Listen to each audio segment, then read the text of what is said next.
like putting out that video. I did say in a text to Anisa, I was like, couldn't have waited a couple months, like, and then she said it had to come out then but I understand that too, because it's like, all right, you're passionate. The time is now. I'm inspired. I'm going to make this. I want to respond to what has been said topically.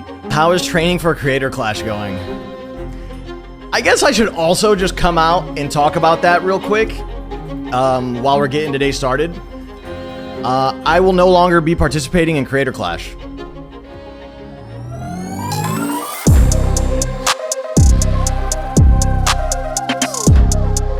I've got something interesting here. I didn't think this was really the biggest update on planet Earth, but there's been more. There is more. There's more updates on the horizon. There is something here to talk about tonight that I am very excited to share with you. Did you guys know Creator Clash got a new fighter? Before that happened, they lost one, though, just to be clear. They lost one. This is Creator Clash. Are you guys familiar with Creator Clash? It's being held in Los Angeles. Remember that. That's important for the context. It's important for the lore.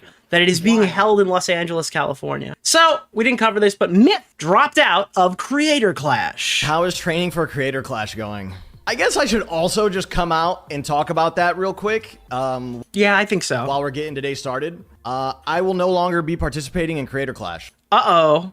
So, Harley, Lena, Freddie Wong. That's another one. Yup. Freddie Wong. I think there was a fourth one. I'm forgetting the lore. LA Beast. LA Beast was the other main card fighter. I forgot LA Beast dropped out too. Myth is now out. And Myth is notorious because he's a former large content creator, right? Big content creator. And this is the f***ing kicker. I wish I got this ahead of time, right? This is a tragedy, dude. So Myth has fought before, but I believe he did post an entire documentary on boxing recently, and I don't know what channel it was on. He like went out of his way. Yeah, look at this. Dude, side quest. Can a pro gamer be a boxer in 6 months? Well, the answer was no. Part one. The answer is there will be no part two, I guess. I'm nervous that my stamina is going to be and my coach is going to... It's not going to matter, Myth. It's actually not going to matter. Yeah, no, this is a fucking disaster. Myth also had 4 million subs, and our worst performing VODs outperformed this. It's sad. It is extremely sad how little people care about fucking Creator Clash. How little people are able to promote this event or choose to promote. And then guys who actually do promote the event, well, they're gone. They're off the card. Well, people who haven't said shit about the event just sit there quietly and get ready to collect their massive, massive paycheck. Their massive. And you know what else is massive? For the charity boxing event, chat. So Myth dropped out. That was our first piece of information, but we've got someone who's dropped in. Boom! Oh, no, I'm just kidding. Actually, apparently there's trouble with Tubbo. Tubbo posted this. This one kind of flew under the radar. It didn't get posted by the main accounts, but the iconic Samuel had it. How's your boxing going? How's your boxing going, Tubbo? Wait, when's that happening? You struck a nerve right now, but I can't tell you why. Uh-oh. Uh-oh. Oh, God. What's... Chat! What do you mean? What are you talking about, chat? What do you mean you struck a nerve on boxing? Uh-oh. How's your boxing going? Do we have another fighter who's ready to fall off the card? Wait, when's that happening? You struck a nerve right now, but I can't tell you why. If you can't speak British, he said, when are you boxing? You've struck a nerve, I can't tell you why. So clearly, there's trouble in Tubbo Paradise right now. And if you go to check the website, Tubbo and Sapnap is currently the top fight on the card, because the main event is to be determined versus to be determined. And Myth is still on the card, even though he dropped like a week ago at this point. Like by the time of recording, by the time of upload, we're probably over a week since Myth dropped out. Remember when Ethan Klein restreamed Jake Paul's first fight and explicitly said it was to avoid giving them pay-per-views? Do you think this will affect the Ethan Klein industrial complex? Probably not. I don't think so. Didn't he like have to settle in court and pay a substantial amount of money for that? I mean, I guess the standard has been set. But yeah, so if you check Creator Clash, Myth is still here. Will Neff is going to be fighting Odd Ones Out. Jayla Ray, who's been very vocal in defending the event, despite the fact that she also did that with Creator Clash 2 that made no money, and then has spread misinformation about the charity money in Creator Clash 3. She's still vocally annoying about it. Ginger Pale is fighting. I believe this was the opponent of Freddie Wong. Funky Frogbait is probably fighting our next person. I have to guess, probably. Dad is still in the card, despite going on lolcow and giving a bunch of new information about how he confronted Anisa Jomha. That was something we showed on a previous live stream. So, Creator Clash has a bit of a problem with marketing. Keep that in mind.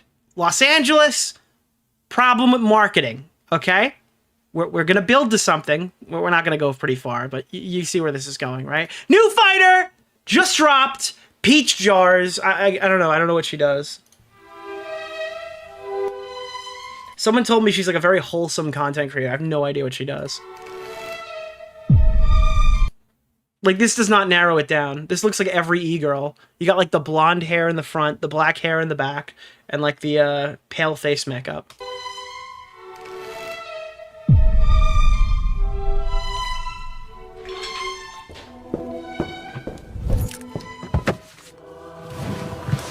So she's getting in her car right now to drive to the charity.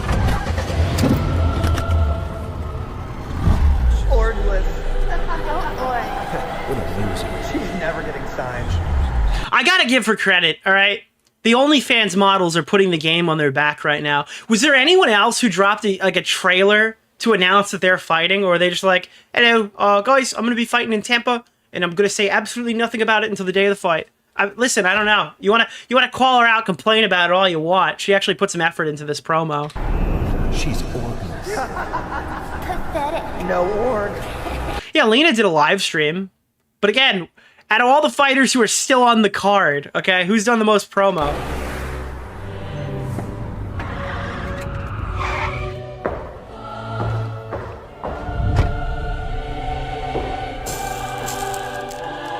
Why does every fucking content creator smoke? Every single one does. I feel like I'm the only YouTuber who doesn't smoke cigs. It is so common. Everybody fucking smokes cigarettes, dude. It's nuts.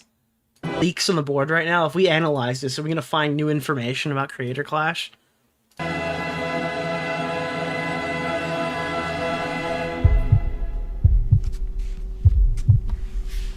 And there it is.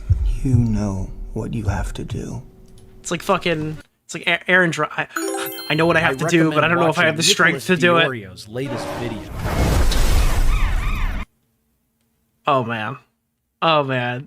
Oh, God. Do you know what's crazy? Is the Creator Clash stuff has been such a huge fucking moneymaker for the channel. The best gift possible was that they didn't cancel it. So we get 2 of these now. There's 2 Creator Clashes in one. Nobody cares about the boxing event. But as far as I'm concerned, this is Creator Clash LA. We get to start over now.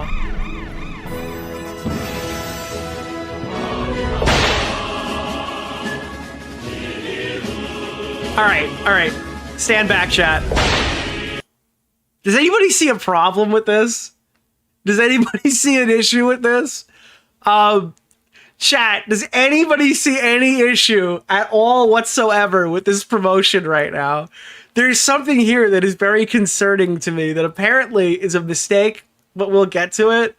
Why is the fight taking place in the... So, all right, just to be clear, yes, it does say that they're fighting in the Amalie Arena in Tampa Bay, Florida, okay? It does say that. You're not fucking seeing, you're not missing something. There's no fucking like shit in your eyes, all right? It does say that they're running it back for a 3rd time in Amalie Arena, okay? I don't think they are, but the answer doesn't make... So I actually wrote in here, and I wrote, what? And then Peach Jars specifically tells Nicholas, the GOAT. Specifically tells me that she was too lazy to change it, and the card is still happening in California. I've heard rumors that they've struggled to get the arena. I don't know if those are true. But that doesn't make any sense. What do you mean you were too lazy to change it? This is obviously new assets. The October 25th is obviously new assets. You would have to go out of your way to use the old ones. In the same, like... That's not... No! Like, this is all the Miami, by the way, the Miami-themed colors and stuff like that, or whatever they're going for here, some GTA Vice City shit, is extremely funny that it's going to California now. But their excuse of, like, oh, I didn't change the old assets. This is a new date asset. This is in their font, all right? It's colored correctly, but you didn't manage to change the arena name. Nicholas, the GOAT. I recommend watching Nicholas DeOrio's latest video. It's like fucking... It's colored correctly, but you didn't manage to change the arena name. Nicholas, The goat. And Thank you for the on top $5, of that, my on top man. of that, in addition, right? Why is she editing this video? Why is there a video not being produced with the money left over from the previous Creator Clash to go into like the budget to promote it?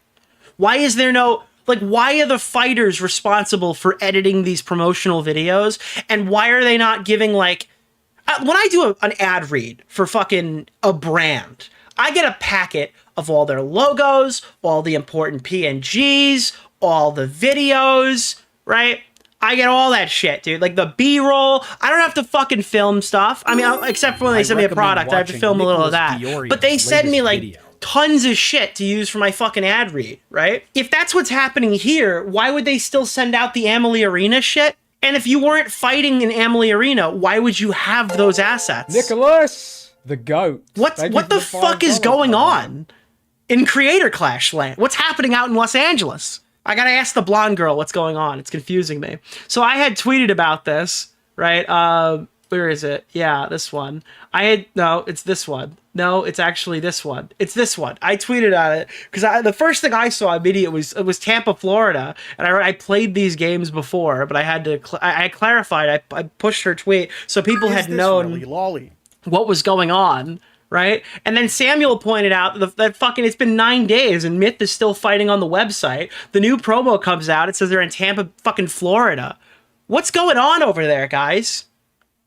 Aaron from the Game Grumps, can somebody please tell us what the hell's going on at Creator Clash? This is like the first news that we've gotten for the new event, right? And they've already fallen on their face. It's already dramatically funny. So naturally, we do need to find out what an unbiased source thinks about this. So I went to H3 Snark. I was just interested, dude. Let's see the sway on this one, dude.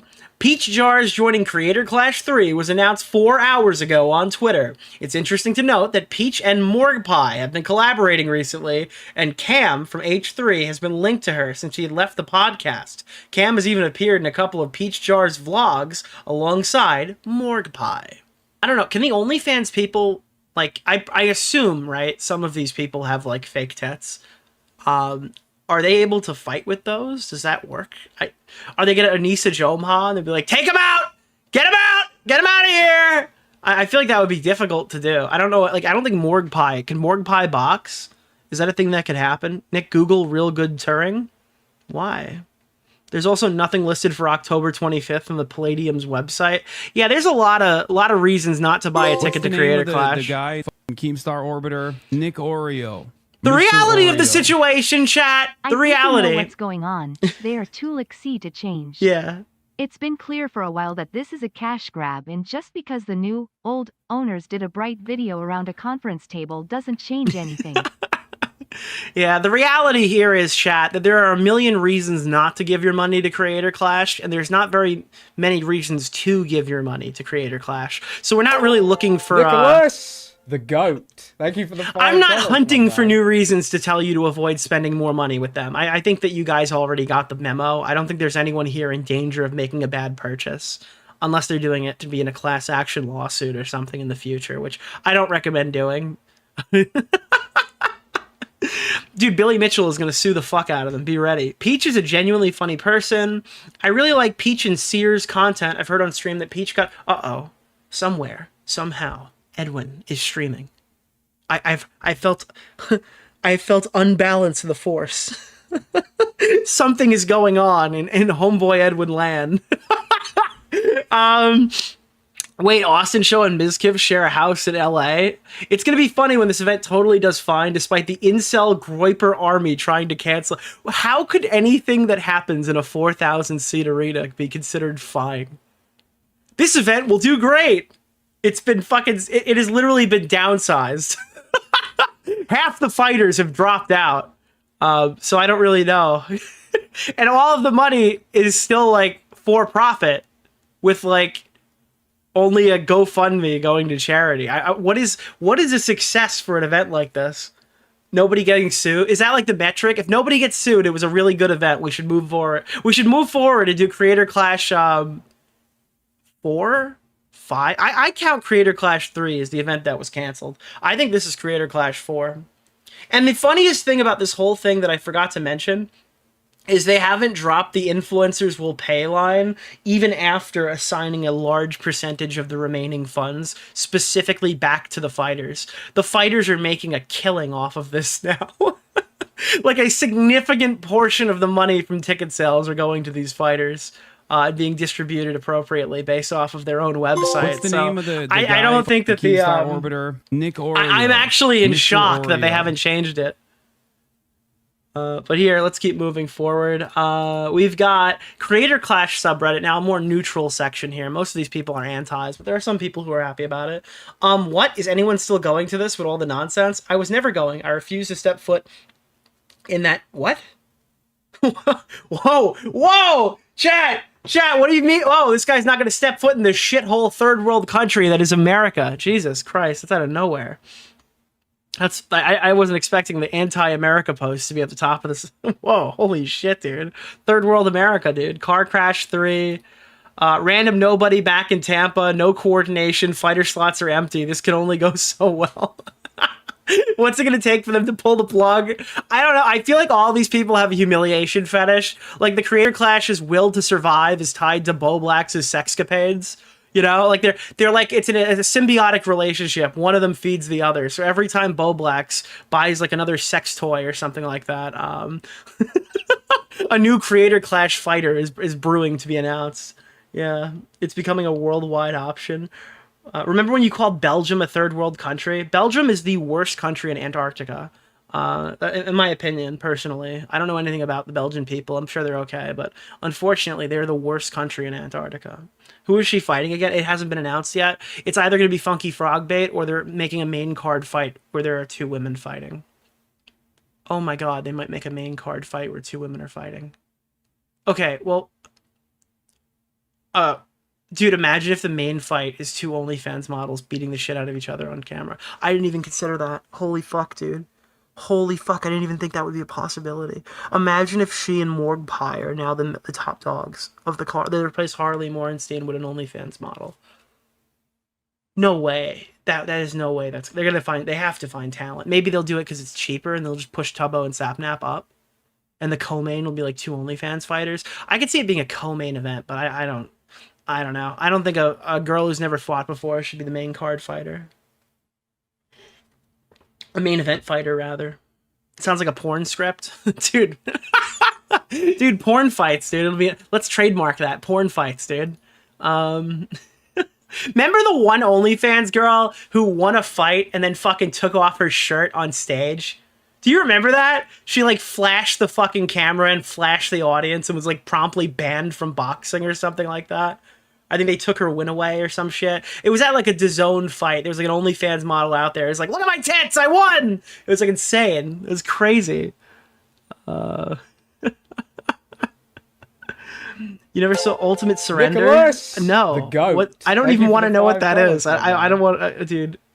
Bad news, Nick. Porn fights are already... No, they're not. Shut the fuck up. What? Are you serious? Like, there's porn fighting now? Google it. Don't look it up. I'm not Googling that. My whole chat's going to be like, oh, I've been watching porn fights for years, dude. I'm going to get completely owned by chat who are just going to out themselves for being fucking crazy gooners, dude. Dude, left-hand warriors out here, okay? Legal Mindset. This is the only update on the lawsuits for the entire stream, I think. I don't think there's really anything else I have to tell you about the lawsuits. We're moving off of Creator Clash here, and we're going to move into the lawsuits. Legal Mindset has been kind of based and funny in his coverage. I needed to put it in the intro for today's video, where it's like, did anybody see today's fucking VOD? I don't know if you're EHD'd out, but today's VOD was like actually insanely fucking stupid. People thought it was a glitch. No, it happened on purpose. Actually, this whole video is psychotic. I don't know what the fuck I was thinking on this thumbnail. Did you see this? This is today's video thumbnail. It's Ethan covered in blood with hates women, and I hid the question mark under the timestamp so you can't see it. It's there. It's not defamation. It's a question, you know? So I'm just asking questions. But it's Ethan covered in blood with the title hates women, so that was what I put. Litigant. So I made a slight edit to the intro. People were wondering if their VOD glitched out. You can be a vexatious litigant. Let's stop there. So pseudo-intellectuals like Hassan... Brutal. fucking brutal. The Legal Mindset is mogging right now, dude. Legal Mindset is actually like one of my favorite law Nicholas, channels all of a the sudden. goat. I've Thank been you for watching the more of his $5, coverage, and my I think that's my top dog law tuber now that I watch for this shit. Maybe I'll check out his P. Diddy coverage. But he had this to say. So Denims, and her unique personality. Wait, is it misogynistic when he says it? Okay, when he insinuates the same thing that I insinuate, okay, is that still misogyny? Am I the approved is he the approved misogynist? So Denims, you know what he's doing right there, and her unique personality is so special. Denims is such a unicorn. She is such a unicorn, ladies and gentlemen. Thank you for hitting the goal. That the law doesn't apply to her. And I know that on Twitch this word is banned, but I'm going to say it. I know Whoa! Dude, holy shit. No, I didn't. Wait, whoa. Legal Mindset, buddy. It's not that fucking deep. You can calm down. Calm down. The law doesn't apply to her. And I know that on Twitch this word is banned, but I'm going to say it. I know some of her simps are going to agree with this. And I saw some of her simps are going to say, yes, queen. Denims is above all. She's princess butterfly of the universe. And she can do whatever she wants. But in the reality, not the simp verse, that is not real. Personality does not get you out of fair use. Now, I didn't cover this video on the channel. I recommend you watch it on your own. Wait, dude, look at this. Hold on. Wait, I'm sorry. I'm just seeing this right now. Huge letter Chud Logic right in the middle of the fucking court documents, dude. Nicholas, what a bad day, dude. goat. Ethan Klein did not shout out $5, Chud Logic, but here he is in the lawsuit, intrinsic to the courts right now. Chud Logic is going to be the reason fair use dies, because he's going to be referenced in these lawsuits. Fucking mark my words right now. He's coming for your... Chud Logic is coming for your channel, and next he'll come for your children. Nicholas, the goat. Thank you for the $5, my man. No, dude, that is fucking funny. It is insane that debate or whatever has become so important. Yeah, but I recommend going on Legal Mindset's channel. The thing is, he spent an hour and a half basically and did a full breakdown specifically associated with Denims' lawsuit, where he goes through each and every little thing that the lawsuit mentions. So I would recommend taking a look at that and checking it out through him. I'm probably not gonna do an hour. Well, it would be like 2.5 hours on my part, covering like law footage and stuff, but I will point you to Legal Mindset because I did think he did a good job when I watched it offline. All right, now for the Taylor Lorenz updates, of which there are many. Ethan Klein started fighting with Taylor Lorenz, and simultaneously, whilst this was happening, there's a separate little background context. But I have to give you a context wagon really fast. Are you familiar with ContraPoint? Who here watches ContraPoints? Or who knows ContraPoints, who's seen a ContraPoints video, or who's watched the Skinwalker of ContraPoints, who's in the Acolyte Philosophy Tube, who wants to be ContraPoints? Who here has seen ContraPoints, chat? There's a lot of people here who've watched ContraPoints. Nicholas, the goat. Now, thank you for the for $5, years, my man. outside of this drama, unassociated with EHD, I have always said ContraPoints was one bad tweet away from being an alt-righter. Now, not actually being an alt-righter, but for her community to deem her alt-right or right-wing or whatever the fuck they've done to Ethan Klein, whatever the fuck they're gonna do to iDubbbz. Orbiter, Nick DeOrio. Natalie has been in the Mr. same Oreo. fucking place for the last I tried half of... describing this whole situation to my girlfriend and she looked at me like I just left the mental institution. Good. She's been with me for a year, so I'm doing something right. So the arguments we've made about the left eating their own and this kind of thing that we've been doing for the last couple of months, it has existed for Natalie far before all of this controversy has even happened. Every single time ContraPoints tweets like anything on social media, she gets obliterated back by every tanky, every leftist account. And this tweet is not really any different. So she pulls up a clip here and showcases a video that she deems anti-Semitic. We're not going to make any huge sweeping political claims here, but this is anti-Semitic, right? I mean, it has nothing to do with Israel per se. It's something related to Judaism, not Zionism. This is anti-Semitic, right? On the scale from 1 to Augie, how anti-Semitic do you think this video is going to be? Every president not named JFK.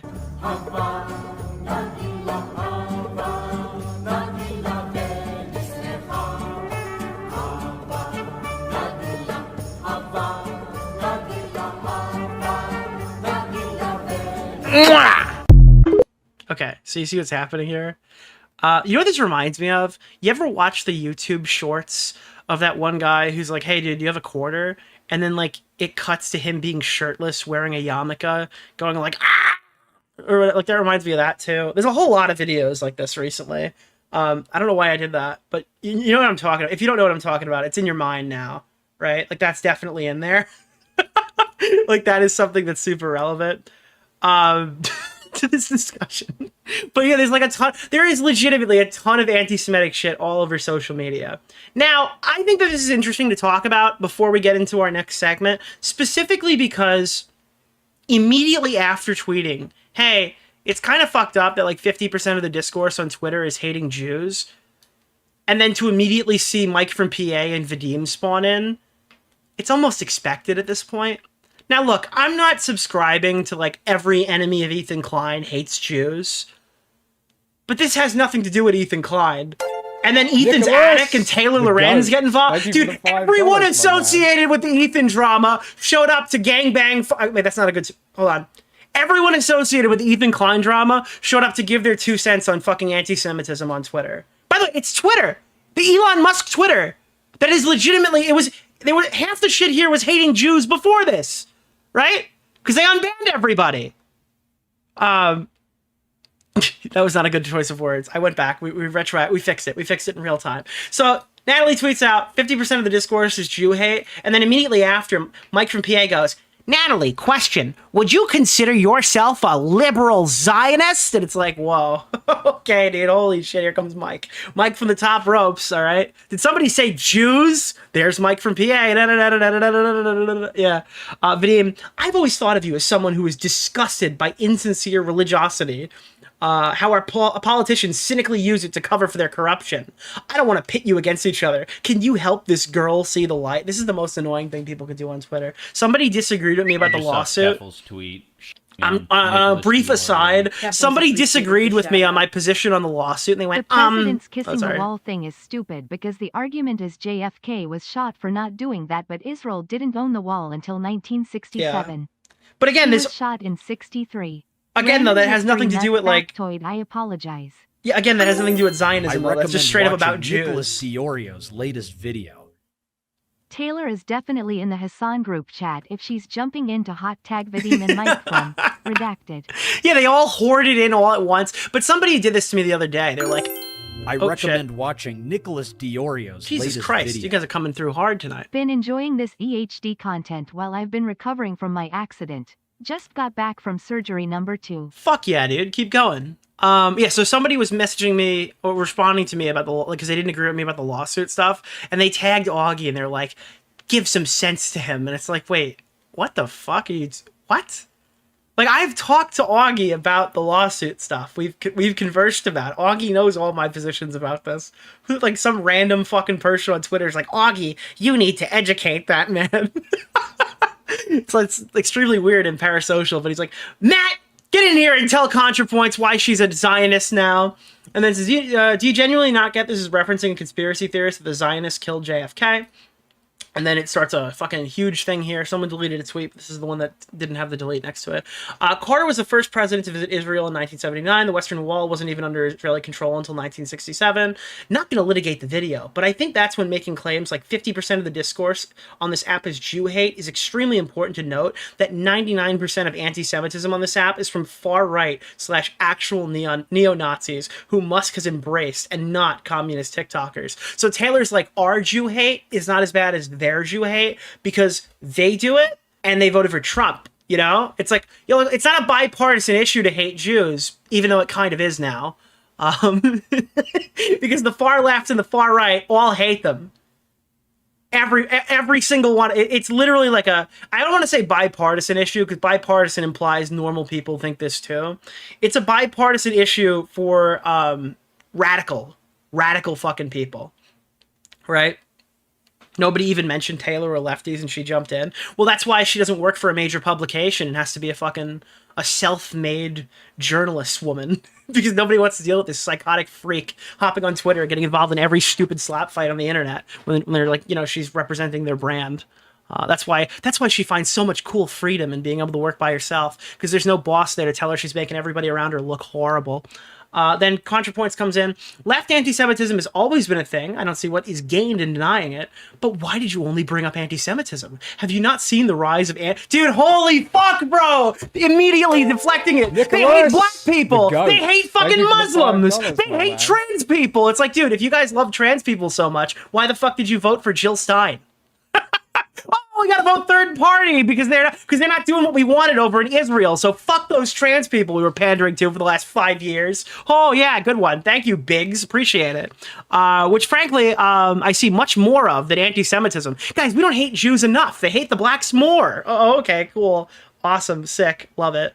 A sitting U.S. Democratic governor just wanted a hate-fueled Islamophobic rant. Okay, but who cares? Unironically, who fucking cares? In the context of this conversation, you can go make your own tweet and push that one out there. She's talking about Jew hate, and you're like, actually, after 9/11, we have to stop Asian hate, or something like that. It's like, get the fuck out of here. Holy shit. You know what you sound like? You sound like people who go on Pride Month and they go, actually, it's Men's Mental Health Awareness Month. Use our flag instead, Nike. It's like, maybe you could just, like, not engage with it if you're not into this. Like, if you really got a problem with Jews, maybe just sit out on this discourse and ignore it. Actually, it's like, yeah, I don't know. I mean, these are all, yeah, then Natalie comes in. These are all problems that should be talked about, but this particular Twitter thread is addressing the denial of anti-Semitism in my sphere of influence. And it's like, based? Epic? Fine. Taylor, are you trying to claim that 50% of the leftist discourse on this app is Jew hate? Because that's an insanely false and disingenuous claim, unless you're making the very false Zionist argument that anti-Zionism equal anti-Semitism. No, I'm not claiming that. So what is the claim? Because and by the way, what I would do if someone ever wrote this to me is I would restate the initial fucking tweet under Taylor, who's like writing her own fan fiction of what she wants it to be. No, I'm not stating that. So what's the claim? Because you started making claims about this app and then started talking about the left. So I'm trying to understand the convo. It's very interesting here that Taylor Lorenz is defending the good honor of Twitter right now, of X, of the anti-Jewish rhetoric that's not actually there, dude. Who knew that Taylor was the ally Twitter needed all along? So what's the claim? Because you started making a claim about this app and started talking about the left, so I'm trying to understand the convo. Look at the thread you're responding to. I cited an example of blatant anti-Semitism. A bunch of leftists jumped in to say, no, that's actually not anti-Semitism. There is no leftist anti-Semitism at all. I don't see this as a negligible fringe issue. So then obviously this gets followed up with, I don't see people saying that leftist anti-Semitism doesn't exist, but you say that 50% of this app is Jew hate, and then pointed to a communist creator. Of course people will ask you to clarify. Why? Is there a sharp rise in anti-Semitism coming from these communist creators? Are people not understanding that these communist creators are approved Jew haters? Like, what is happening here? It seems like you're conflating the anti-Zionism argument with anti-Semitism too. Zionism is a Nazi ideology. You are the one making that conflation. If anti-Zionism sometimes means opposition to genocide in Gaza, and other times means the Zionists killed JFK because he was the only president they couldn't control, maybe Hitler had okay, I'm not gonna. Yeah, I shouldn't have read that. I think that would have bad consequences. And then Ethan's attic shows up. Crazy disinformation Ethan Klein hate account immediately dives in to protect Taylor Lorenz. Is anybody seeing this as kind of weird? Is anybody starting to see like, this is everybody from the current drama coming in to argue with ContraPoints about how people hate Jews too much? This is kind of weird. I think it's kind of odd that a tweet that has nothing to do with Ethan, that's criticizing an entirely separate case of anti-Semitism, involves all of the same characters who are playing in the other game, you know? I feel like I've played these games before, you know? It's a little weird. A little odd. Are you saying that you believe any instance of pointing out JFK not visiting the Wailing Wall is inherently a reference to the conspiracy that Zionists killed him? Because to me, that seems like an extraordinarily huge reach. And this is my favorite tactic that people use. The goat. Thank you for the $5. They write a my man. hyperbolic statement and they go, that seems crazy to me. It's like, can you explain to me what else it's in reference to? I don't think it's in reference to anything other than what it states. The presidents could have visited the wall. I think he might have even been specifically Nicholas, mimicking the mannerisms the of goat. individual Thank you for the presidents from their $5, my visits, man. though I can't say for sure. I've not watched them. Johnson didn't, Nixon didn't, Ford didn't. Is it really so hard to imagine that the person who made these tweets might be insinuating something beyond the most pointless literal meaning? Oy vey. It wasn't promised after all, and rehabilitate Hitler's image, but then I learned about Zionism. Oh. What's the name of the guy? Keemstar Orbiter. Nick Thank you for hitting the Oreo. goal, by the way. Mr. Oreo. By the way, the only way that I can hit 3 goals this early into the stream is that I also kissed the wall. I actually just got back. You guys think I went to VidCon. That's why, I actually went to Israel, and I kissed the wall to make sure that Susan Wojcicki's corpse wouldn't take away my monetization after they launched this new thing. You guys think I'm super fucking confident about the new YouTube policies? Nah, dude. I kissed the Jewish wall so I could actually keep working. I licked it, dude. Dude, fucking... I licked it up off the wall, dude. That's the only reason I'm so confident this is happening. Yeah. Obviously not, you're doing it right now, but I think that you're going to argue the matter that you should probably have something stronger to stand on other than him mentioning that JFK didn't visit the wall. What do you make of his claim that Zionism rehabilitated Hitler's image? That's just anti-Zionism, totally not anti-Semitic after all. You probably won't find this to be a satisfying answer. I recommend watching But I think it was hyperbole. Dude, anybody who's not Ethan Klein gets endless share of it. Oh, I'm sure that's not what he meant. All right, this is the approved talking points. This guy's a TikToker. Why would he think that? What are you talking about? I recommend watching Nicholas DeOrio's latest video. Imagine that you started responding. I am convinced Taylor switched to her sock puppet account. She's done it with her IG twice. in the Imagine last if month. she was Ethan's attic. Have you ever seen Ethan's attic and Taylor No, posting that at would the be same so time? funny, dude. If Taylor is like secretly half the Ethan A-logs it always was, that would be awesome, dude. I would love that fucking... Dude, the YouTube drama writers would be outdoing themselves if that happened. Hard stop. I actually think that would be awesome. And then Ethan's attic. Imagine if anybody said this to Ethan's attic about any of Ethan Klein's statements ever. You probably won't find this to be satisfying, but I think that was hyperbole. Dude, these guys become fucking wizards with words the minute somebody they don't like is being criticized. Suddenly they understand everything. It's like they took the red and the blue pill, escaped the Matrix, and raped like fucking the who's the story guy from the Rick and Morty episode who like writes his own... No, it's the guy who like creates his own context or something. Like he literally just like merged with that guy. The goat. Thank you for Story. the $5, No, not Story my man. Lord. Who's the other one where it's like everything that he's ever said becomes true? I don't know. It's the other Retcon, dude. Retcon, is that the one? Yeah, Retcon. Immediately becomes Retcon. I think that he meant that there was a literal effect to rehabilitate. I don't think he literally meant there was an effect to rehabilitate Hitler's image. It seems like some people interpreted me saying, you won't be satisfied with my answer as me declaring victory over the debate. I view this as a discussion, not a debate. So no, I did not, in fact, win. Dude, Ethan's attic is so humble that like his 40-like tweet under a 311-like tweet was deemed a victory by one of his followers. So he had to come out and clarify that he didn't, in fact, win this debate. This was a bit of a segue. We're actually going to come back to this now once we get to the new topic, but Ethan did eventually comment on this, and the Taylor Lorenz war did actually expand Nicholas, outside of this. The goat. Thank you for the $5. So back to where we my were, man. right? Ethan's latest IG story takes aim at Taylor Lorenz, calling her a total hack and implying that she simps for Hassan Piker, trademark move, act obtuse, and when people accurately describe her views or outright tweet. Her views and outright lie. So here. And these artists to have more positive Taylor is a total hack, yeah. sentiment towards the Israeli military forces. I don't think anyone wants positive sentiment. I don't know why you twisted it around. We're saying we don't want anyone to call for the death of anyone. I mean, if you are advocating... Here's the other thing with Hassan. He's unreasonably good looking and like cool and dresses cool. Tell me about it. But do you know what I mean? Like Hassan would be an influencer no matter what he was saying. She yearns for you, Hassan. Take your queen.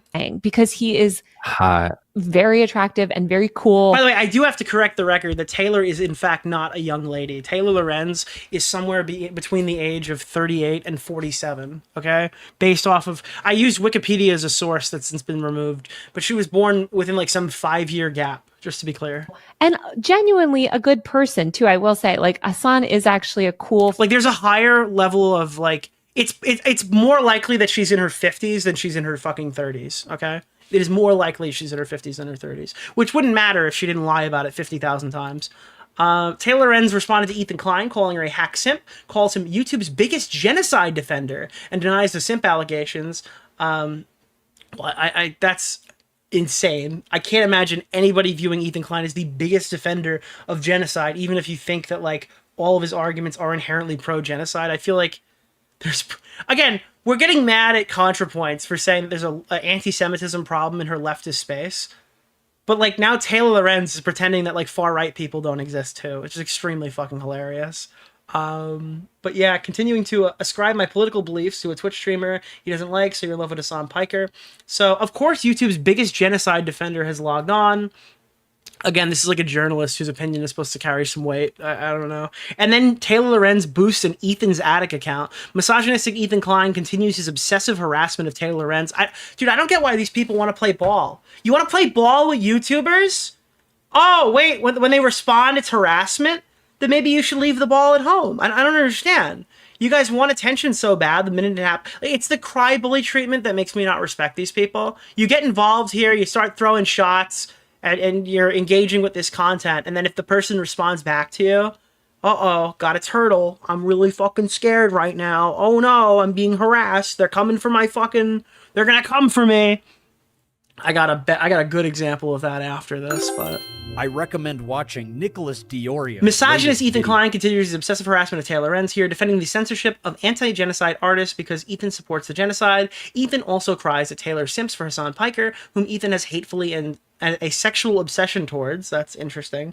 Ethan continued to ascribe my political beliefs to a Twitch streamer he doesn't like, is so deranged. People, including myself, are opposing genocide because genocide is wrong. Chat! That's the bravest thing I've ever heard. Can we get a round of applause? Guys, Taylor said that genocide is bad. Holy shit, dude. She's winning at life right now. No, because we want to impress Hassan Piker. And now another Vadim tweet. Ethan is constantly posting things from the Israeli spokesman Hen Mazing. It's crazy how he could swear up and down that he hates Netanyahu, yet be fine with mouthpieces for him. Like, but you guys are all like mouthpieces for Hassan, and then you guys get mad when people call you out for it. Taylor Renz 3.0. I don't know what this reaction image is. This is like when Tipster used to post pictures of himself going like, "The fuck?" I don't. Is this supposed to be like Giga Chad maxing something right now? Like, what's happening? Why is this? What is this? What's going on here? This is odd. Bra strap. What's the movie where the bra strap popped out while they did the fucking gymnastics routine? And they're like, "I'm sorry, you're disqualified," and like everybody started like pulling their bra straps out. That's what I thought of when you wrote that. Get that off the screen. I gotta read it first. I'm sorry.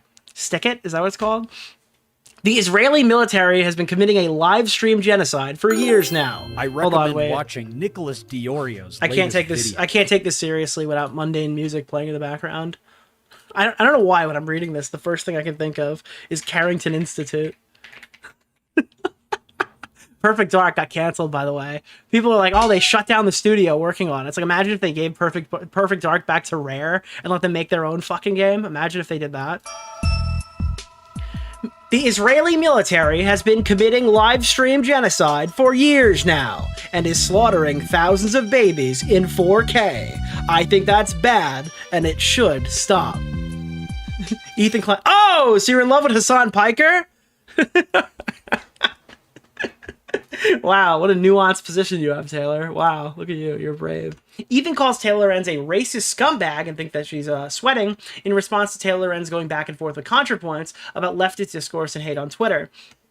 Taylor is sweating because she knows this is exactly about people like her. Taylor is a racist scumbag who runs defense for other racist scumbags. And it's like, why is Taylor jumping in to fight with ContraPoints? Legitimately, now that we know the context of what was happening, why is Taylor showing up untagged to fight with fucking Taylor, to fight with ContraPoints in a tweet that has nothing to do with any of the stuff she's been talking about? Nicholas DeOrio. It's extremely weird.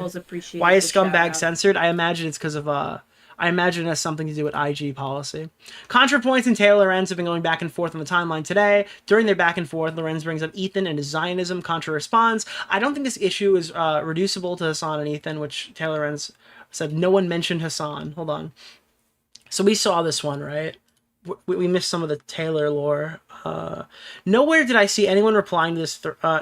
Nowhere here did I see anyone replying to this thread that I've seen say the second thing. Anti-Zionism is not anti-Semitism. I think when your content is being used by a Zionist like Klein, you might want to consider that your message could have been communicated with more nuance. Oh my God. She's like, Ethan Klein is saying this. Why are you making fucking fodder for Ethan Klein and his arguments?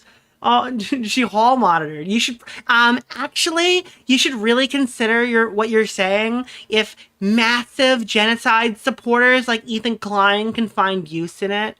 It's like, I'm sorry. Yeah, I don't know. It's extremely fucking cringe. Purity test never ends. I think, like, fundamentally, ContraPoints is one bad tweet away from being called a right-winger. You could have milked that so much harder. You've seen it happen to Destiny because he says fucking extremely insane shit on Twitter and stuff. You've seen it happen to Ethan Klein because he didn't bend the knee on fucking Israel. You're going to see it happen to iDubbbz inevitably because he'll say something wrong. And I think eventually you'll also see it happen with ContraPoints. I think that anybody who's a free thinker over there who has actual opinions and doesn't just like submit to the mob and say whatever the current talking point is, I think that they're all going to have a bad time and they're all going to be branded right-wingers and kicked out of whatever movement or anything that they actually support. And they're going to be like, tweet and people like ContraPoints, who's obviously not a right-winger, is going to get lost in between. Kind of just floating through back where like nobody accepts them. I don't think this is reducible to Hassan and Ethan Klein. No one mentioned Hassan here. I said if your post is being leveraged by a well-known Zionist, it's probably worth clarifying your message. This is like when Taylor Lorenz sourced Taylor Lorenz in an article. A well-known Zionist. Check out this article I made about how Ethan Klein is a Zionist. Just reiterating that if a well-known Zionist was using my post to further a bad faith hate campaign against people who have been calling out the genocide in Gaza, I consider that if I was effectively communicating my message... I'd consider if I was effectively communicating my message, just sharing for posterity. And this is like weird concern trolling too. It's like obvious that she's like screaming, crying, and like dying right now inside that like Ethan Klein is using this correct talking point against her because she's 100% wrong. And she's having like a fucking panic attack that another large influential leftist streamer who's not like making Ethan Klein update daily videos also kind of doesn't agree with her position. But yeah, I think Ethan's 100% right on this one. I think that Taylor's fucking sweating. And then I saw this. Ethan Klein versus Taylor Lorenz is heating up, dude. Apparently she said they put her in Louis Vuitton clothing and filmed this. What a waste of money, dude. I'm glad this is not like a government-funded thing. Imagine your tax dollars went to dressing her up in Louis Vuitton and holding a fucking keyboard above her head. I just saw Keffel's. It doesn't make it any less cringy. On Nicholas DeOrio. Keffel's appreciated the shout out. And then obviously we've got demon mode here. The iconic Ethan Klein image. Now, Ethan dropped a barrage of stories calling out the hypocrisy of her using 12-year-old clips when Hassan has bro tips on the resume. Here's the other thing with Hassan. He's unreasonably good looking and like cool and dresses. You know what's funny? Ethan's like the meme right now, the HR meme, where it's like, hey, I think this. And it's like, HR, please help. And then the top one is like Hassan. Cool. Tell me about it. But do you know what I mean? Like Hassan would be an influencer no matter what he was saying because he is hot, very attractive and very cool and genuinely. Him reposting this over and over again is fucking big. Bro tip. This week. Hey Taylor, if I post something for posterity... Oh, hey Taylor, I'll post something for posterity too. Can I get your thoughts on this compilation? Bro tip. This week's bro tip is about bringing out the alpha male in you. A few things to consider when you think... Dude, his head is so small. This is so weird. Thinking about Lady Gaga as the top contender for Babe of the Week should be the fact that she might have a penis. The fact that Lady Gaga might have a small penis does absolutely terrify me. Here's why the 5-second rule works. Uh-oh, what is the 5-second rule? Now, as a fat guy, I think he's going to talk about food here. Because when you start thinking for longer than 5 seconds, you're immediately not thinking with your dick. And okay, that's not about food, just to be clear. Unless you're going to be doing American Pie. Also thinking with this pesky thing up here that we like to call our brains. So once you start thinking with your brain, you're immediately going to psych yourself out. Now, what bro tip was was a Young Turks channel trying to bring in like college-age guys to watch Cenk Uygur more. That's what Bro Tip was. It was like, hey, let's take this fucking moron, douchey frat bro guy, put him on here and have him talk about fucking chicks and lefty politics. Come back again next week when we discuss the legendary question of all time. Old enough to count, old enough to mount? Question mark? I want to say thank you to Miley Cyrus for showing off her camel toe at the VMAs the other night. Okay! I always knew Hannah Montana was a little okay, bro. Slut. Don't even try to hide it. Look, this is a classic example of what happens when your father doesn't pay attention to you. You turn out to be a slut who's craving for attention, and then I tend to pick you up at a bar. But again, that's what happens when you pull up 12-year-old clips to go after somebody when you have a long-standing history online. They're gonna pull up your 12-year-old clips, dude. And in some cases, you could be talking about 12-year-old Hannah. I'm kidding. Okay, that was a joke, obviously. Our late night and bang you out on the first date. I'm sorry. What was the context of that last one? We missed Nicholas, the goat. AKA the Lindsay Lohan syndrome. Ooh. This is a classic example of what happens when your father doesn't pay attention to you. You turn out to be a slut who's craving for attention, and then I tend to pick you up at a bar late night and bang you out on the first date. Oh, okay. Well, he's got a type. That's cool. Is that really the extent of your logic? So this is the thing right here. I know I mentioned this on. We saw this one before. Ethan used this screenshot to rethink your position. What a shallow, helpless, unintellectual loser. Yours is the beautiful mind that conceived Ethan criticized me, therefore he is a misogynist. Nah, you're just an idiot. Here's a video from 12 years ago that proves Ethan is a misogynist. You call yourself a journalist, but truthfully, you're nothing more than an internet mean girl, all while defending the old enough to count, old enough to mount bro tip era Hassan Piker. I mean, it's fucking brutal. I don't see her writing articles about how that's ruining the left, you know? What's the name of the guy? Keemstar Orbiter? Nick Oreo. Mr. Oreo. Taylor interacting with a dedicated snarker hate Twitter account. Ethan's attic is peak unawareness. Are you supposed to be an anti-snark girl hero? Girl, you can't even lie good. Taylor, a bunch of weirdo harassers and doxers and anti-Semites are sharing your posts right now. That Ethan's attics guy is literally defending the point of the dude saying that, yeah. Perfect comment for you, Taylor girl. Any response to this? I mean, it's the expected outcome with these people. So then the zany photo shoot one popped up, so zany. And then she's like, actually, this is something that you can't make fun of, specifically because this was a fashion photo shoot, that I did for Interview Magazine. That's a very generic name. Where they dressed me up in Louis Vuitton, Lowry, and Ferragamo, and had me do goofy poses in an electronics shop. I had a blast. This was shot and directed by one of my favorite photographers. It was really cool to work with him. Yeah, but you look like a retard in this picture. So it's funny. But I'm glad that you were given these clothes to wear and couldn't afford them, I guess. Thank you for that information. I don't know what is this. Here's the context to why I'm actually not a total loser. So yeah. The problem is, yeah, I mean, like, I don't know, what did that do? This photo shoot was one of the coolest things I've ever gotten to do. Then the bar is very low. Ethan can shit on me all he wants, but this was the best day. All right. I thought the best day would be when you got to, you know, become a butterfly, shed your wings, and become an independent journalist. It doesn't work for any major publications anymore. If that was your choice, I assume that would be like a highlight of your life. The girlies are still fighting, so Ethan woke up today and said, Taylor, have you commented on this? You continuously bring up the video I made from 12 years ago, but you actively defend this person. Can you explain the double standard? Bringing out the alpha male in you. A few things to consider when you're thinking about Lady Gaga as the top contender for Babe of the Week. So we obviously saw this already.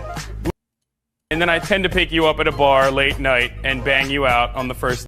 And it's not even like he's doing the thing from the previous fucking segment where it's like, huh, I hear there's a lot of anti-Semitism on here. Did you see about the black people? Did you see they don't like black people? Because Ethan is literally engaged with the video they're sending. It's not like that's not coming up. Ethan has apologized for that video. And he said, like, he's expressed multiple times that he didn't like that he made it. So it's not like he's hiding from this or denying this or saying that the video is retroactively good or something in hindsight. That's not his argument. His argument is that, like, he is no longer a misogynist or whatever, or he's not a misogynist and the video is a lapse in judgment from 12 years ago. It's not like he's like hiding this fact or pretending it doesn't exist. I think that Taylor Lorenz is actively pretending that there's not like a large section of actual Jewish hate coming from the far left. Like she wants to like like, you know, like tap her feet together and pretend that like she's going all the way back home, like it's fucking Wizard of Oz or some shit, and that there's just no anti-Jewish hate coming from these quote unquote socialist TikTokers who are all just super fucking freedom fighters for the people in the Middle East. Then Ethan called out pyrocynical. This one's not really that important, but I added it in here. The fact that I need to explain it. So calling me a misogynist, to calling me racist, for the record, I did not even know that Sean was black. The fact that I even need to explain to half the internet that I was kidding when I said that I didn't know Sean DeBlack was black is honestly disturbing. And second of all, my dude, fire your barber unless you ask to look like Hillary Clinton. Listen, Ethan, all right? I gotta be honest with you. You're playing a dangerous game here. Calm down. Bo Blacks told me that we should have known that his gender had changed because of his haircut. Okay? Now, I didn't know this at the time. I was unaware that that was the only qualifier. So I'm just warning you. Listen, I'm kissing the wall right now with you, okay?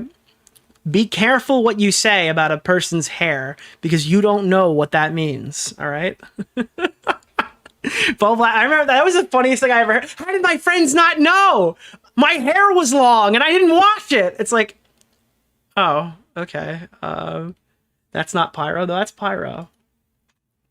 The fact that Pyro chooses to cover this stuff but then sits on the fence because he's scared of losing viewership and seemingly unintentionally ignoring half of the context proves this is an insane situation. Yeah. Yeah. Ethan is picking a losing battle. Nicholas, nobody in commentary will defend him against Thank you for the Pyrocynical $5, because they're my frankly man. scared.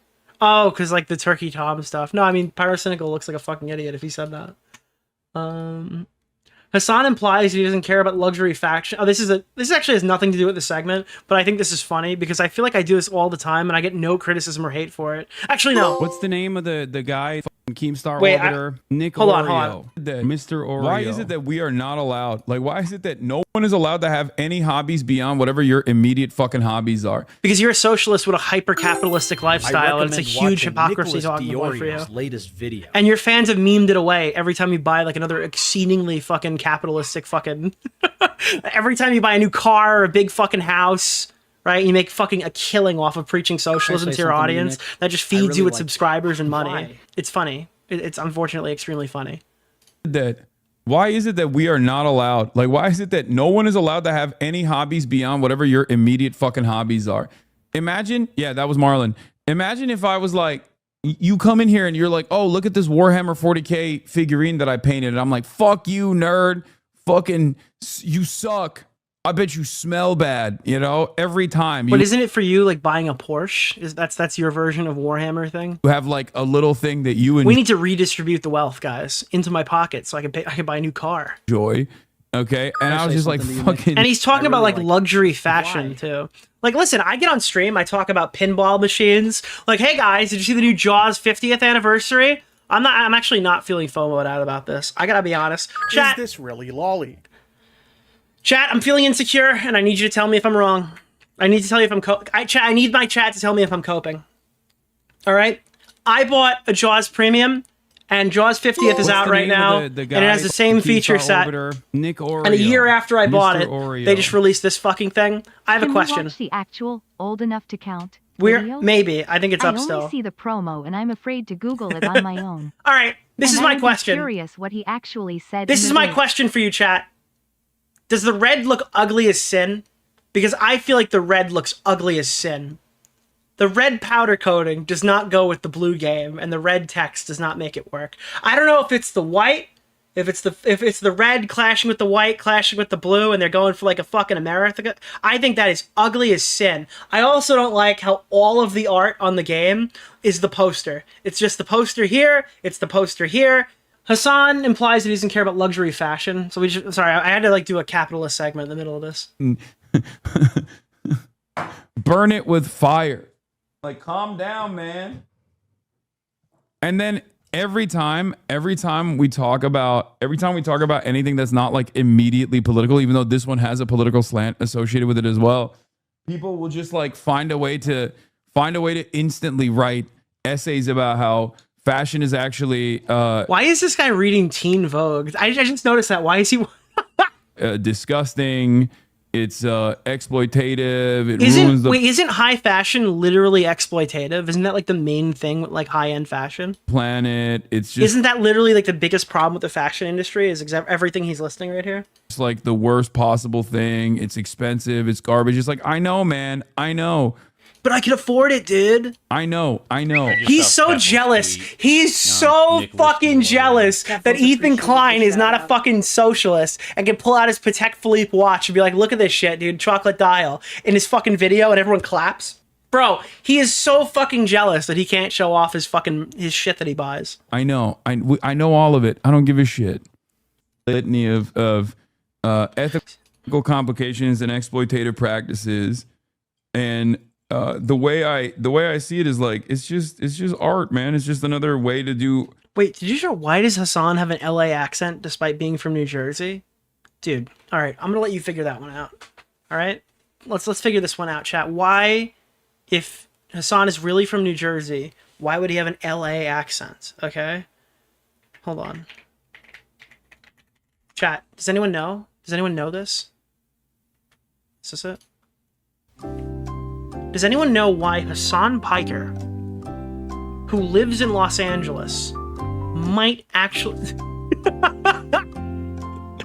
You're not born with an accent. It's not hereditary, okay? Your accent is a product of your environment, my iconic catchphrase. What do you think? It's sexually transmitted? You get fucked a certain amount of times, and then all of a sudden you adopt a Brooklyn accent? Dude, the vaccination gave me a fucking Norwegian accent. I don't know what happened. I was fine until I got the vaccine, and now I talk with a Norwegian dialect, dude. Dude, the vaccent. Yeah, literally, what happened? Holy fuck, dude. Yeah, I thought that was a funny Hassan clip. We're gonna check this out. Also, we were talking earlier about people saying that everything online is harassment. So I was reading this new thread on H3 Snark, and I thought it was very funny. So these are the real world. Do you guys know what the real world consequences are every time that I say that denims is professional tits on a screen? Do you know what the real world consequences? Let's actually find out from Mother Occasion 2422 during her weekly wine binge. Okay. I see a lot of people, women too, saying that calling the lawsuits misogynistic is unhelpful towards women. So presenting a good argument, right? And being like, actually, here's the real problem. As it's claiming that women are above the consequences and criticism because of their gender, and coddling them is sexism in and of itself, which it is, by the way. That's the actual... If you stop right there, you have a good argument here. This is a perfect argument. They fail to understand that the reason people are concerned is because it's painting a target on women with smaller followings to get dumped with insane harassment. Now, just keep this in mind. We're talking about Denims right now, right? Denims had 50,000 concurrent viewers watching that video. Okay? I feel like that's not just punching down. You know? I feel like that's fair. That's a fair fuck... Again, I'll punch down. I'll punch down any day of the week. But I feel like it's a weird argument for you to make, right? But besides the point, right? Tweets like DeOrio making fun of Denims' push-up bra and all these subtle or not so subtle comments about these women's bodies, looks, sexual lives, race, identity. Do you know how many posts about me being fat are on this fucking subreddit, by the way? If we're gonna go after fucking intrinsic trait arguments or something like that. And I don't even sell pictures of my stomach online, all right? Just to be clear. I don't monetize my stomach, all right? And it's all you guys can talk about, right? Comments about these women's bodies, looks, sexual lives, race, identities. Dude, imagine if I put a tummy cam every time I fucking reacted to a video, and I put that big in the corner while the video played, and I just slapped it 15 times while the content was going on in the background. Is that what would sell fucking... How much more money would I make, dude? And genuine real-world threats that makes these women feel unsafe. So this is the metric. This is the reality of the situation. I fundamentally believe that if people like Anisa Jomha and Denims want to sell their tits online, I feel like it's above board to make fucking comments about it. It's probably okay. Because as a YouTuber... Nicholas, the GOAT. As a YouTuber, a certain amount of the stuff that people say about me, I have to tank that. Because I'm like financially well off making YouTube videos, and my audience, many of which probably are like retail workers and stuff like that who have to work really shitty fucking hours, and they're watching me, and it would be really fucking pathetic if I sat here on my high horse going like, I got another mean comment today, and it's really bad, and it's a real fucking shame or whatever, while I'm cashing these fucking YouTube checks, you know?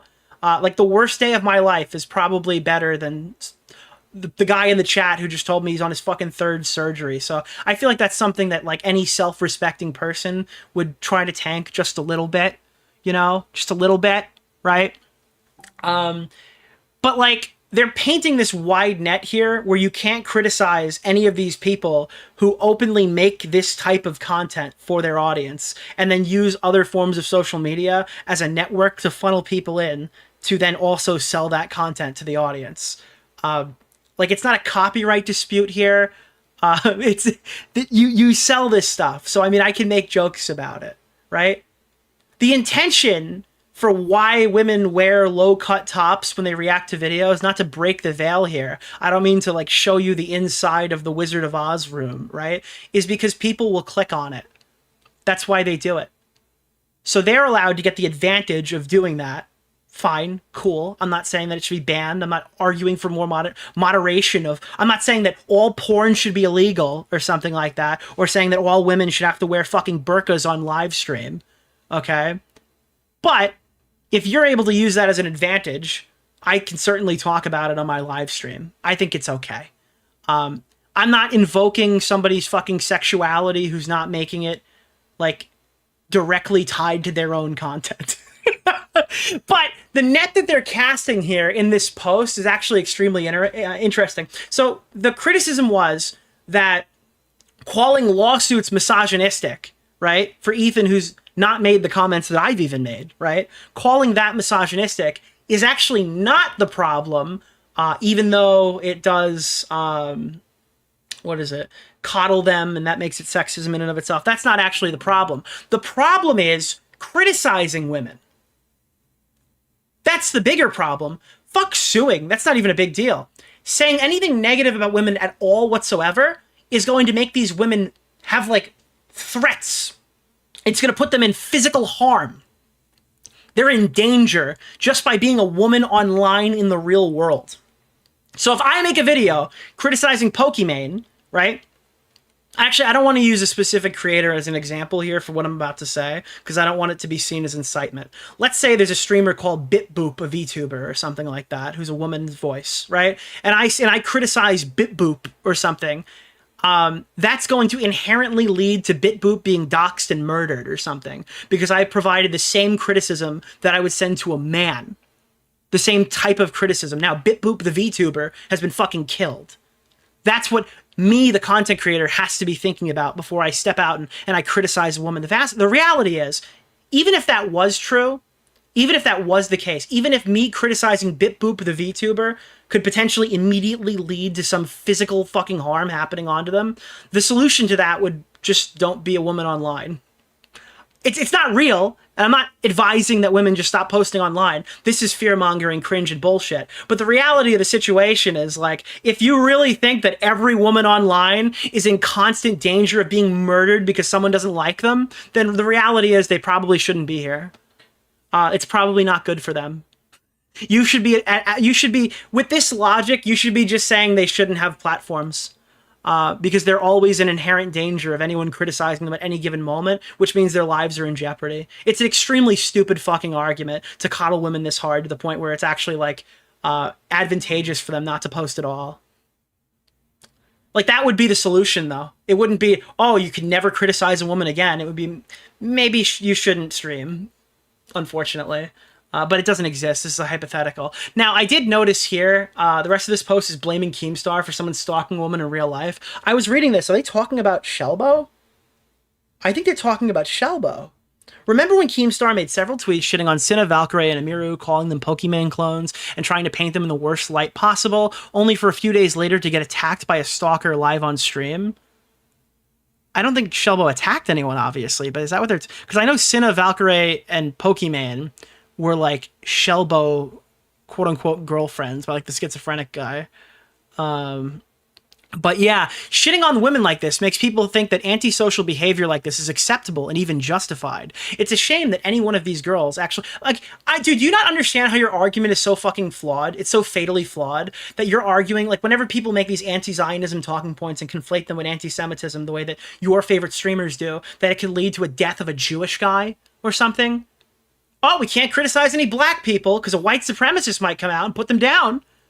Oh, well, we can't criticize any minority ever because someone who hates that minority might take action on it. It's just like a crazy line of logic here, just to like basically gimp somebody from being able to respond to criticism that's being shared of them online. It's a shame that one of those girls actually went and defended the Ethan Klein lawsuits. So they're even in this, by the way, in this post about how criticizing women can cause death of women, they're calling out Emiru for not fucking like being harsher on Ethan for the lawsuits when she was like making a very broad statement about how she didn't think her content would be in jeopardy. So like at the same exact time, this is why people are calling out misogyny. It's not because we think that women shouldn't be punished because they're women. It's because Ethan literally put their real names in a document to millions of followers. What is the document? The lawsuit?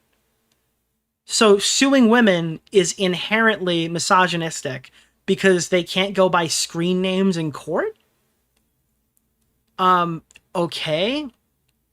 That's a take, I guess.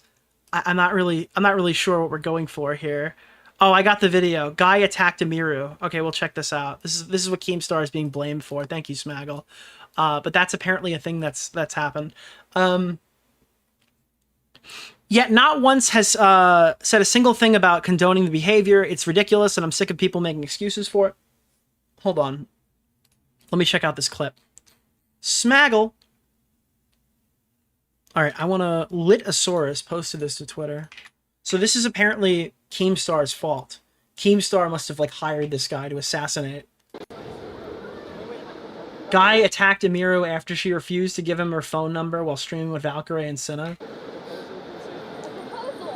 Like, am I going to say that an H3 snarker is going to go do this to her next because you criticized her on Reddit? Oh god. Oh god, yes, that is. Can I sing for a change? A change for the better, as you would say? Okay. I don't know what's happening here. Where's the... You like me? Stand behind me. Yes. Add it into the list. Hey, you really Riz. Bro, what the fuck? That's not the Riz. Get behind me. What is happening? I missed it. I must have missed it. That's the context. Watch the whole thing. What about Noah, who did call for violence on his YouTube channel? Well, the violence that Noah called for was good violence. That's the difference. We've decided that Noah's violence is a virtuous call to action, where anybody else making minor criticisms is actually an intent to kill. The real heroes are the ones making direct threats, like or death threats, or implying that people should be assassinated on stream. Those are the heroes. The villains are the people who don't agree with us publicly. The better, as you would say? Okay. And for her number? So asking Cinna for her number, or Emiru for her number. Oh. Ooh, no, I'm not gonna do that. I don't have a phone. Wait, put your number in mine. I don't know how to use a phone. I'm sorry. Wait. Bro, take the L. Holy shit, dude. Wait, so I'm gonna keep following her.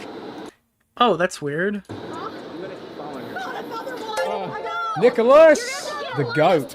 Thank you for the $5, my man. So I'm gonna keep following her around. Okay, go away, go away, go away. Got it. And then I guess he does something after that.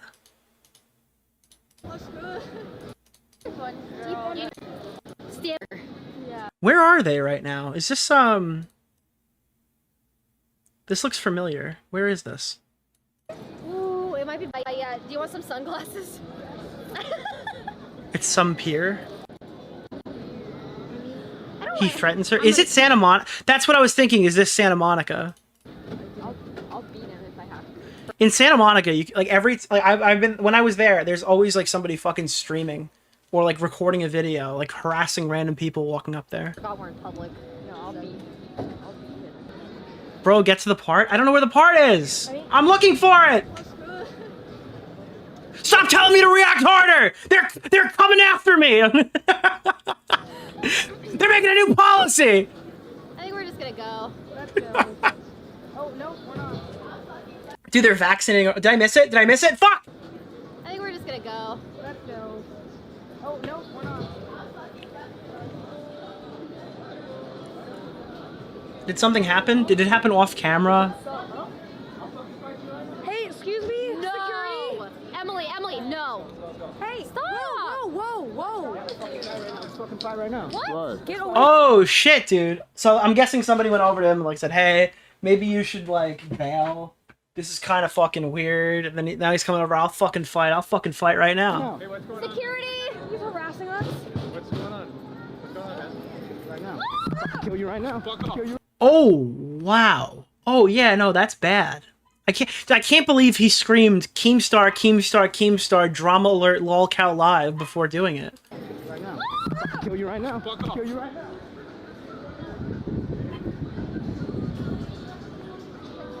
Security. I like how they immediately split up too. Please. Security! I can't believe he screamed, "I pledge allegiance to Daniel Keemstar, and I will do this in the name of drama alert."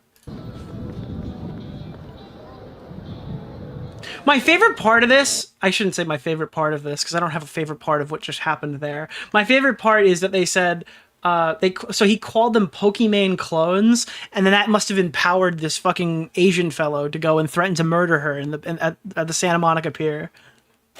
You could Like, do you know how fucking crazy that sounds? Big content strategy problem. Like, I'm sure Keemstar said some extremely stupid shit on his social media.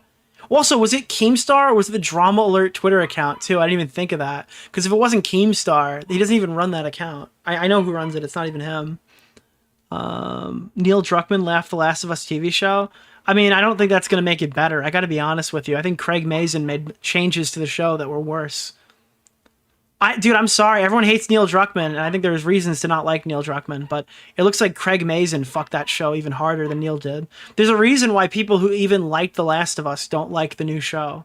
There's a reason why season 2 was like a bipartisan issue. And it's obviously because they cut the synagogue scene, and it's the anti-Semites. No, I'm kidding. Season 1 was also bad. All right, minor aside here. The Last of Us TV show from HBO is horrible specifically because of pacing. That is the chief issue. There are issues in writing. There are issues with a bunch of stuff. The only thing they do really well is special effects. Zombies look really good. Casting choices are a little odd, I'll say. That's all I'll say about it. But ultimately, the issue is pacing. So people said that, oh, they're going to split this into 2 seasons. They fixed the pacing issue in season 1. They spent an entire episode doing basically I wouldn't say non-canon, but doing like a weird short film about 2 minor characters that exist for some reason, instead of, expanding on the story and using that like hour time slot that they had for like actual story. So I think, what was it, like 8 episodes or 7 episodes or 9 episodes or something? One of them was dedicated to something that literally didn't fucking matter, despite how much you liked it or didn't like it. And one of them was dedicated to the DLC. So there was like 4 or 5 episodes that were expected to cover the duration of the entire video game. So they made a second season this time for The Last of Us Part 2. And then in that, people didn't realize The Last of Us 2 is twice as long as the first game, so they actually didn't change anything. The show is still paced like shit, and it's still bad. Only now, it's like bad and it's written poorly, so that's cool. I think there were things to like in Season 1, but the Season 2, I think after Episode 1, is kind of shit. Alright, that was it. That's it. Sorry. I'm gonna be a dad. Yeah, dude. There's also that. That was a... And again... That line is bad, but it wasn't even in the original game. they made it bad again. Even if you hate the game or love the game, it's still a jarring line. I don't know why she said that. Or how they brought back... I guarantee they're like, oh, we're going to bring back spores, and that'll probably never be mentioned again in the entire duration of the show. It was just for that one thing because they needed it for plot, and then spores existed. They probably won't exist anymore. What about Bigot Sandwich? Bigot Sandwich is fine. Bigot Sandwich was in the game. I didn't think it was that big of a deal. I think the interesting thing that HBO did was, instead of giving the homophobic guy that one scene, they tried to like make him a good guy. That was weird. Where like they instead of him being like a one-note character who existed to be like, you're a lesbian, and we don't like lesbians because the world ended before Pride was a thing, or something like that. Like, that was the whole reason why it was included. They made him like give them materials so they could go off when the town turned their back on him. The homophobic guy answered, so they gave him like they gave the homophobic guy like a redemption arc. I thought that was kind of weird. Dude, I don't know, like all the other decisions the show made, I didn't think they would give the homophobic guy a redemption arc. But again, that's my review of The Last of Us. I don't know. It was weird. For real, that was not necessary. Yeah, I don't know. I don't really understand what they were doing. A lot of decisions didn't make any sense. I will say that HBO and Craig Mazin did one really good thing. They forced Neil Druckmann to put a huge action set piece in episode 1. What's the name of the guy? Keemstar Orbiter? Nick Oreo. Mr. Oreo. The Battle of Jackson in episode 1 was very good. Would I eat it? Yeah, absolutely. I would eat every sandwich. But I think that the Battle of Jackson in the first episode was really cool. I think that they handled the death well with Joel. I thought that was fine. I think Caitlin Denver, who was supposed to play Ellie in the movie adaptation that never came out, played a really good Abby. One more thing before we move on from this aside. The opening scene ruined the show. Establishing Abby's motivations at the very beginning of the episode was probably an HBO thing. I doubt that Neil Druckmann wanted to do it. And the acting was horrible. The scene was stupid. It ruined the plot. Love it or hate it, that was a change that made the show worse than the game. And people don't even like the game. I recommend watching Nicholas DeOrio's latest video. I don't know. Yeah, it was really bad. The acting was fucking horrible in that scene. People want to rag on Ellie the whole time, and I think there are reasons to rag on her. She is not a very good adult Ellie. There was a lot of issues with adult Ellie this season. But, yeah, no, Abby's friends were horrible actors, and that was extremely cringy. And even Caitlin Denver, who I think was really good towards the end of the season, when she's like that one thing where she's like, I'm gonna fucking kill them or whatever. I'm gonna make them fucking suffer. It was not delivered well, and it immediately set the show off to a bad start. I didn't like that at all. You know who's really good, though? I'll say one positive thing. The actress for... What's her fucking name? Was really good. I really liked her. She was really good. Pedro Pascal was really good throughout the whole thing, but it was... Dina's actress was awesome. She was really good. Caitlin Denver was really good at the end. I thought that, what's his name? The guy was pretty good. I liked him as well. I liked a lot of his scenes. And then, as always, HBO murders it with special effects, dude. There's some issues, like where there won't be any zombies for an entire episode, and you know it's because HBO didn't want to pump their budget. Like, there's just no zombies at all whatsoever. The town's fucking empty. That's kind of a shame. But like when they are on screen, they do look really good. That's another problem with the show. The problem with the show is that there's fucking like, it's clear they blow the budget on these huge action set pieces, and there's no like regular zombies in like small areas that they have to get past because the plot doesn't need it and the gameplay does, but it ruins the show because it's like these don't feel like lived-in worlds anymore, I guess. And I don't know why they spend so much money to make the entire set look really good, and then they give all the characters unworn clothing that looks like they picked it up from the Gap. Like, why is the set design so good? Why is the CGI so good? Why is the world super lived in and extremely awesome the way that it looks? And then simultaneously, all the wardrobe stuff looks like they just went to the fucking mall and bought all brand new clothing fucking 10, 15 years into a fucking zombie apocalypse. What manufacturing thing is pulling in from China or whatever to get these fucking clothes that have like creases in them? Kind of ruins it. But yeah, I don't know. I think HBO is going to fuck up Harry Potter too. That's probably going to happen as well. And no, I don't mean they're going to put a black guy in as Snape. I think the show's probably going to suck. So that's I'm looking forward to trying it. What is Bunty King to you? A person? Do you think they refuse to clean clothes? No, but it wouldn't hurt to have some shit have a fucking tear in it once in a while. You know? Like, these people all look freshly showered in every scene when they're tracking through the fucking streets of Seattle. Yeah, I don't expect the people in Seattle to have clean clothes after they took a horse there and there's no clean water for miles or whatever, and they're hiding. Yeah, I don't. The guys who are hiding out in a theater, I don't think have clean clothes. No, that world would these people would smell like shit. Probably, they're literally like walking through dead bodies in the middle of like a sweaty ass fucking humid environment. They probably would smell like shit and look gross. But yeah. All right, that was The Last of Us. I don't know why we just had that huge fucking HBO tangent in the middle of the video. But Hassan, if you're watching, we didn't lose any viewers during that. So if you have to go take a bathroom break, you can play your own content for 5 minutes. Anyway, remind me to remove the HBO segment from the VOD and put it somewhere else. We're gonna check out Willie's video really quick. This was all like a build-up to watch Willie's fucking 30-minute video on calling for death. Oh, you see? I tied it back. I tied it back, chat. You didn't know. Month, I've been covering the most empathetic people on YouTube. We got Milhouse, who hates on a woman who— The funny thing is, I don't really know Milhouse, and I'm glad that Willie covered him here. —was a child bride. What the f is wrong with you, fuck crazy ass bitch? I'm sorry, folks. I had to call. The word came out, folks. I'm sorry. If I had a button, I would have buttoned it. I can't. I got you, buddy. I am Willie. We are Willie, dude. For YouTube's TOS, we're actually Willie Mac Show reviewing our own video. Okay, I fucking hate these people.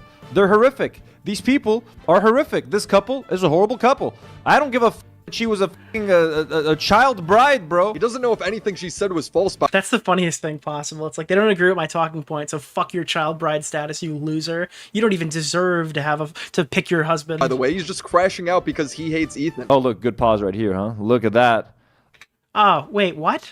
I was a child bride. Again, I mean, it's very sad to be a child bride, but to grow up to be an adult bitch. Sorry about that. Ooh. Imagine if I like zoomed in on a picture of like Rogan's hijab, and I'm like, oh, I'm getting hate online. No, I'm not. There'd be a Why Reddit would thread so about many it. people be Googling that? What? That's actual yeah. misogyny? I mean, yeah, obviously. From child bride to adult piece of shit. Also, by the way, thank you guys for hitting the goal. I appreciate it. And for your kind contributions to the channel, you guys have earned another goal.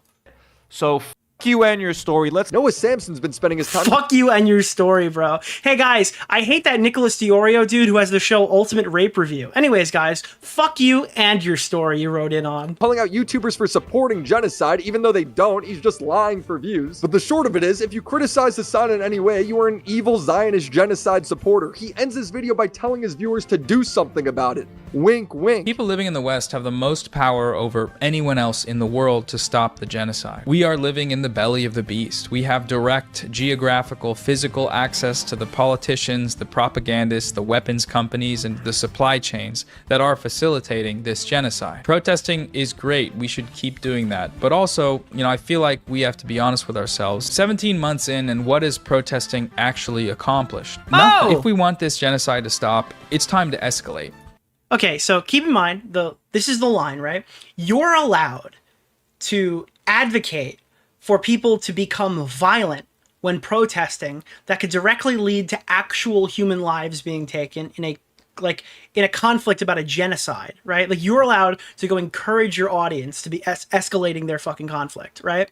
Or like people like Mike from PA calling for like deaths of other streamers, or Sean DeBlack calling for deaths of other streamers. Well, that's fine. But if you criticize Denims, somebody's gonna run up on her in real life or something. That's the fucking lie. That means you'd be in support of some unhinged stalker freak doing something in real life. I'm sorry, this is fucking ridiculous. That's all I'm saying. So anyways, yes. You can lay it out very easily.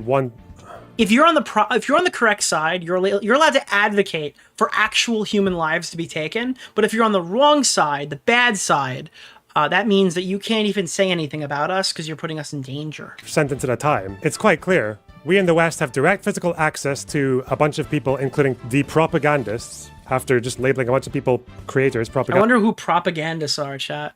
Chat, would you say that anybody licking a wall might be a propagandist, a wall licker, actually? That didn't come out right. That didn't sound good. What does protesting achieve? Well, some things, but overall, basically nothing.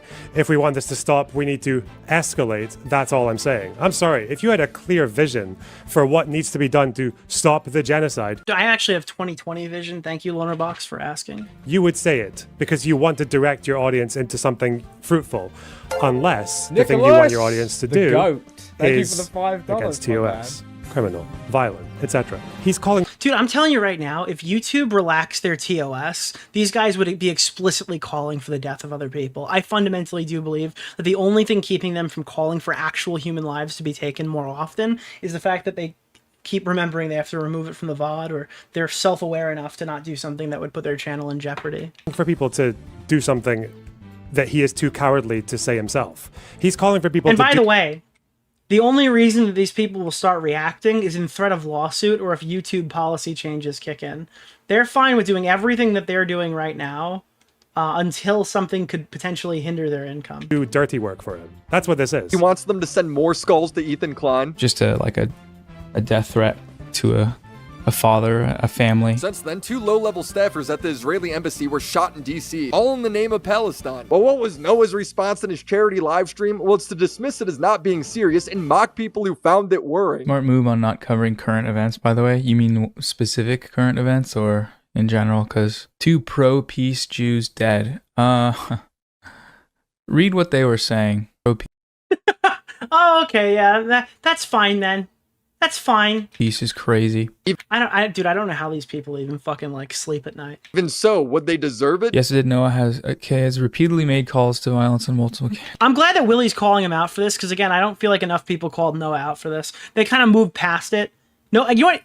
Willie did something that no one else was able to do. He watched Noah Samson's live stream in the parts where Hassan and Bad Empanada weren't present. Protesting isn't enough. Goodbye. No, I'm scared. Oh, I'm scared. YouTube video scared me. No. That sentiment, though, is 1000% true. That protesting isn't enough. So you're calling for escalation against... So he doubles down on the protesting point, too, and people are questioning him about it. That's very funny. It's like a Frogan moment, but he's a dude, so nobody's going to say anything. Ah, the real misogyny. Propagandists, and you just made several videos calling Ethan and other YouTubers propagandists. We're already at the point of death threats, Noah. What does farther... Now, the reality is that nobody saw this clip because Noah's a boring loser, and they would have criticized it more if it was actually on Twitter. Escalation mean? People like Noah are cowards because they don't want to ruin their cushy lives. It is unambiguously a call for violence, okay? I'm sorry.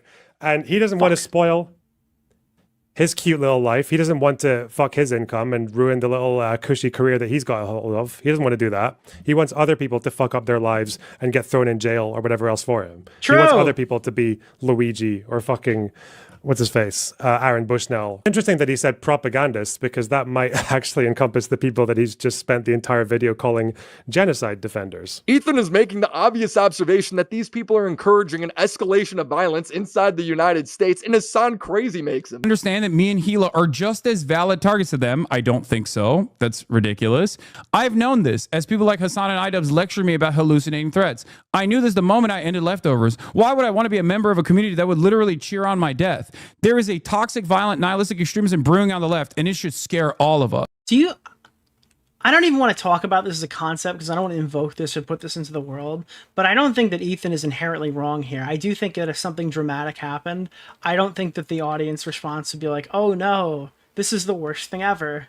I think there'd be a whole lot of Rip Bozo on feeds. No, this is a hallucination. Have some fucking dignity. You are not a victim, just a narcissist. Since then, a Jewish group marching for hostages to be released. You're not a victim, you're a narcissist. By the way, guys, he's a misogynist for attacking and suing every woman online, and Ethan Klein is maliciously targeting a black man, and it's like, dude, victim cards need not apply. If you're Ethan Klein, you don't get to pull any anymore. They revoked his Jewish card now, and they keep whipping out every other minority status they can use to attack him with. A Molotov thrown at them. Now, Noah did delete this section from his video, but as we just saw, he doubled down on his charity live stream. It's such a bad look that they act like Ethan wasn't sent skulls as a death threat, that the H3 crew sent the skulls to themselves. You guys opened it. You're the ones that fucking opened that shit. AB, that was you handling it, right? Yes, it was. I can confirm that Ethan did not. I actually have, like, real intel that Dan is wearing a human mask.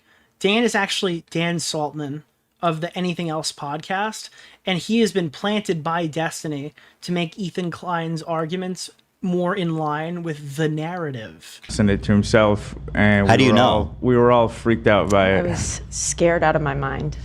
I mean, yeah, we've got We have armed guards at the office now. That's not funny at all. And someone sarcastically replied calling the cat account racist. And the cat account responded, to be fair, Israelis do be constantly lying. So he's just being racist right here out in the open. But it's fine to these people because it's against Israelis. They reply again, they could start by not constantly And I've been getting saying caught this the lying whole about time. it. So I think that like Leafy with his like anti-Jewish rhetoric and stuff was probably like 2 years too soon.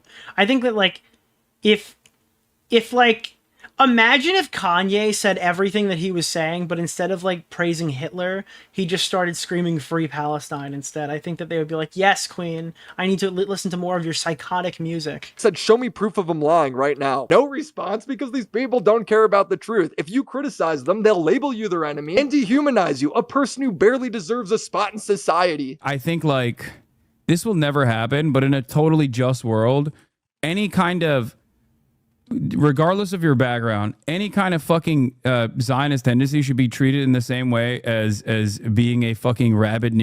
Do you remember when they were defending this, that you couldn't even be a dog walker if you've exhibited any Zionist tendencies and they should be treated like rabid neo-Nazis? And people were like, dude, this is not a problem. He's just, it's not what you think. Neo-Nazi, and you shouldn't even let someone be the fucking local dog catcher as Felix was posting. The dog walker comment, the local dog catcher or whatever it was, that was exceptional from you. And that is Meanwhile, Taylor's on Twitter being like, ContraPoints, you should really think about the type of people who are spreading your message. Maybe it's been misinterpreted. And then all of a sudden you cut to this clip. The local dog catcher or whatever it was, that was exceptional from you. And that is progress. You might not see it, but it is. What's crazy is the creators that Hassan and company hate largely agree with them on the main issue. What people have a problem with is their dishonesty and lying. We have a lot of grievances not pertaining to the actual issue at hand. Wow, it's almost like he's every leftist. I don't know. The issue, my friend, the issue at hand is your behavior. Committing a genocide. I can care about two things, Hassan. It's very important to acknowledge that. Don't you think I can care about two things, my friend? Incredibly narrow framework very surrounding easy. your own. This stuff gets a little toxic. I need a breath of fresh air. Oh my god, he's doing the vape again. It's not a vape, it's an anxiety pen. I get it. I know. No vapor, no nicotine, no battery. Oh my god, dude. People get mad at him because he took the FUM deal, dude. The FUM deal is so funny. It's a fucking anxiety pen. Stop fucking harassing my boy, all right? He's a good man. You're just mad because you're bad. That's actually the issue. It's just flavored air, and it's part of a whole new movement towards better habits. Or let Willie live. Let him live. All right, we're moving past FUM though, because I don't actually care. Thank you, Fume, for sponsoring this. He said it wrong. It's not Fume, it's FUM, isn't it? Video. I have long documented Hassan. I'm never gonna forget the Willie ad that we saw in a previous video where he was like, "Hey guys, you should totally check out this wallet brand. It's the most compact wallet I've ever seen." And they approved an ad of him quite literally holding up his fucking thing, right? He was holding up his fucking wallet next to the new wallet, and his wallet was legitimately thinner. Like, the main selling point for the brand specifically, right, was that it had, like, it was a thinner wallet, and then that it just wasn't thinner. It wasn't real. History of lying and him trying to lie more to get out of it. But the fact is, Hassan's been busy lately, and I don't want him to get away scot-free with all of these new lies. So let's break down his tactics. First one is catching Hassan mid-lie, and then when he knows he can't escape, double down, because he can't ever admit fault. Do you think it's appropriate to accuse any Jewish person you disagree with of working with the ADL? Right here, Hassan's caught off guard because he knows he said something stupid. No. Ethan then plays a clip of Hassan doing just that. I love it. Can you show me a clip? Yeah, I have a clip. Oh god, are we just gonna sit here and watch clips the entire time? Knows I'm not anti-Semitic and making these inferences that I am, and like partnering with like the ADL and partnering with the ADL. You want to unpack that one there? The ADL is Dan Saltman. Buddy? Yeah.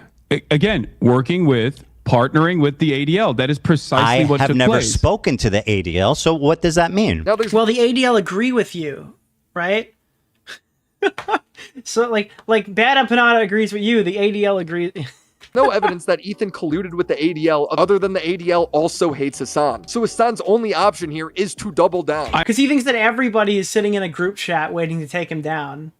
Now, I think that Taylor Lorenz is probably in some group chat waiting to take Ethan down. I don't know where it is. I don't know who's in it, but I would love to read Taylor Lorenz's private group chat messages. I'm not saying you directed the ADL Do you know to take how action. silly you Well, actually, you look? know what? I am kind of saying that. I am implying that you directed the ADL to take action. Well, that's you are a that's prominent. that's a you are defamatory prominent claim that has content zero creator. proof. And frankly, it sounds a little Jewish conspiratorial. And finally, he tops off the lie by making a meaningless distinction, but acting like it was a well thought out comment. I thought that you worked for the ADL. I've not spoken to the ADL. I would have said you worked for the ADL. Hassan's thinking he's Jewish and criticizes me. Must be working with the ADL. He's not done I mean, that's literally the whole thought process. There's no other way about it. either, and you have no evidence. He's just lying to. I'm sure a failed artist in Germany would agree with Hassan today. So Hassan directed the failing German artists party. Slander Ethan's character, and when pressed to find an example, he says the dumbest thing. It got nothing to do with the ADL. Blame Frogan for doing a racist fucking panel at TwitchCon that became a viral. Imagine the state of YouTube if Frogan didn't complain that Ethan silently unfollowed her on Twitter after October 7th. Could you fucking imagine how different this landscape would be? Viral story, wasn't a independent racist of me. Panel, Ethan. Just like cracker is not an anti-white term. Cracker is an anti-white term. So did Hassan think It's just a really funny one that nobody actually gets offended by, but inherently it is, yeah. he was yelling about brown people all those times he was saying cracker? It makes those clips come off a little. Dude, all these guys got super comfortable. Ha, cracker. That's a word that we can't say. We're going to say cracker. It'll make you mad, Whitey. Ha, cracker. And then they started doing the same thing with Jews, and they got surprised that people didn't really think it was as funny. Different. Did I say, oh my God, saltine cracker? Like, people are just bitter because it's saltine cracker. They got so fucking, they felt so confident using this one. When it didn't translate to Jews, they were confused. That's not what I said, you dumb cracker bitch. This person has literally never been around black people. There's a person who does not have a single black or brown friend. I want you to remember that Ethan and Hassan don't disagree on much. And when Ethan confronts Hassan with this reality, he essentially says, I just don't. But again, what they're doing is safe edgy. They always do the safe edgy cringe bullshit all the time. Like this whole group of friends. All their shit is like, oh, we're edgy too. Look how safe we can be when we do it. Don't like that you criticize me. Because I thought that you were a lot more open-minded until What have we disagreed on? The December What have we of disagreed on? 2024. I'm sorry. What am I not open-minded about? What have we disagreed on, Hassan, other than me criticizing you and your friends? What have I said against the Palestinian people? Go ahead.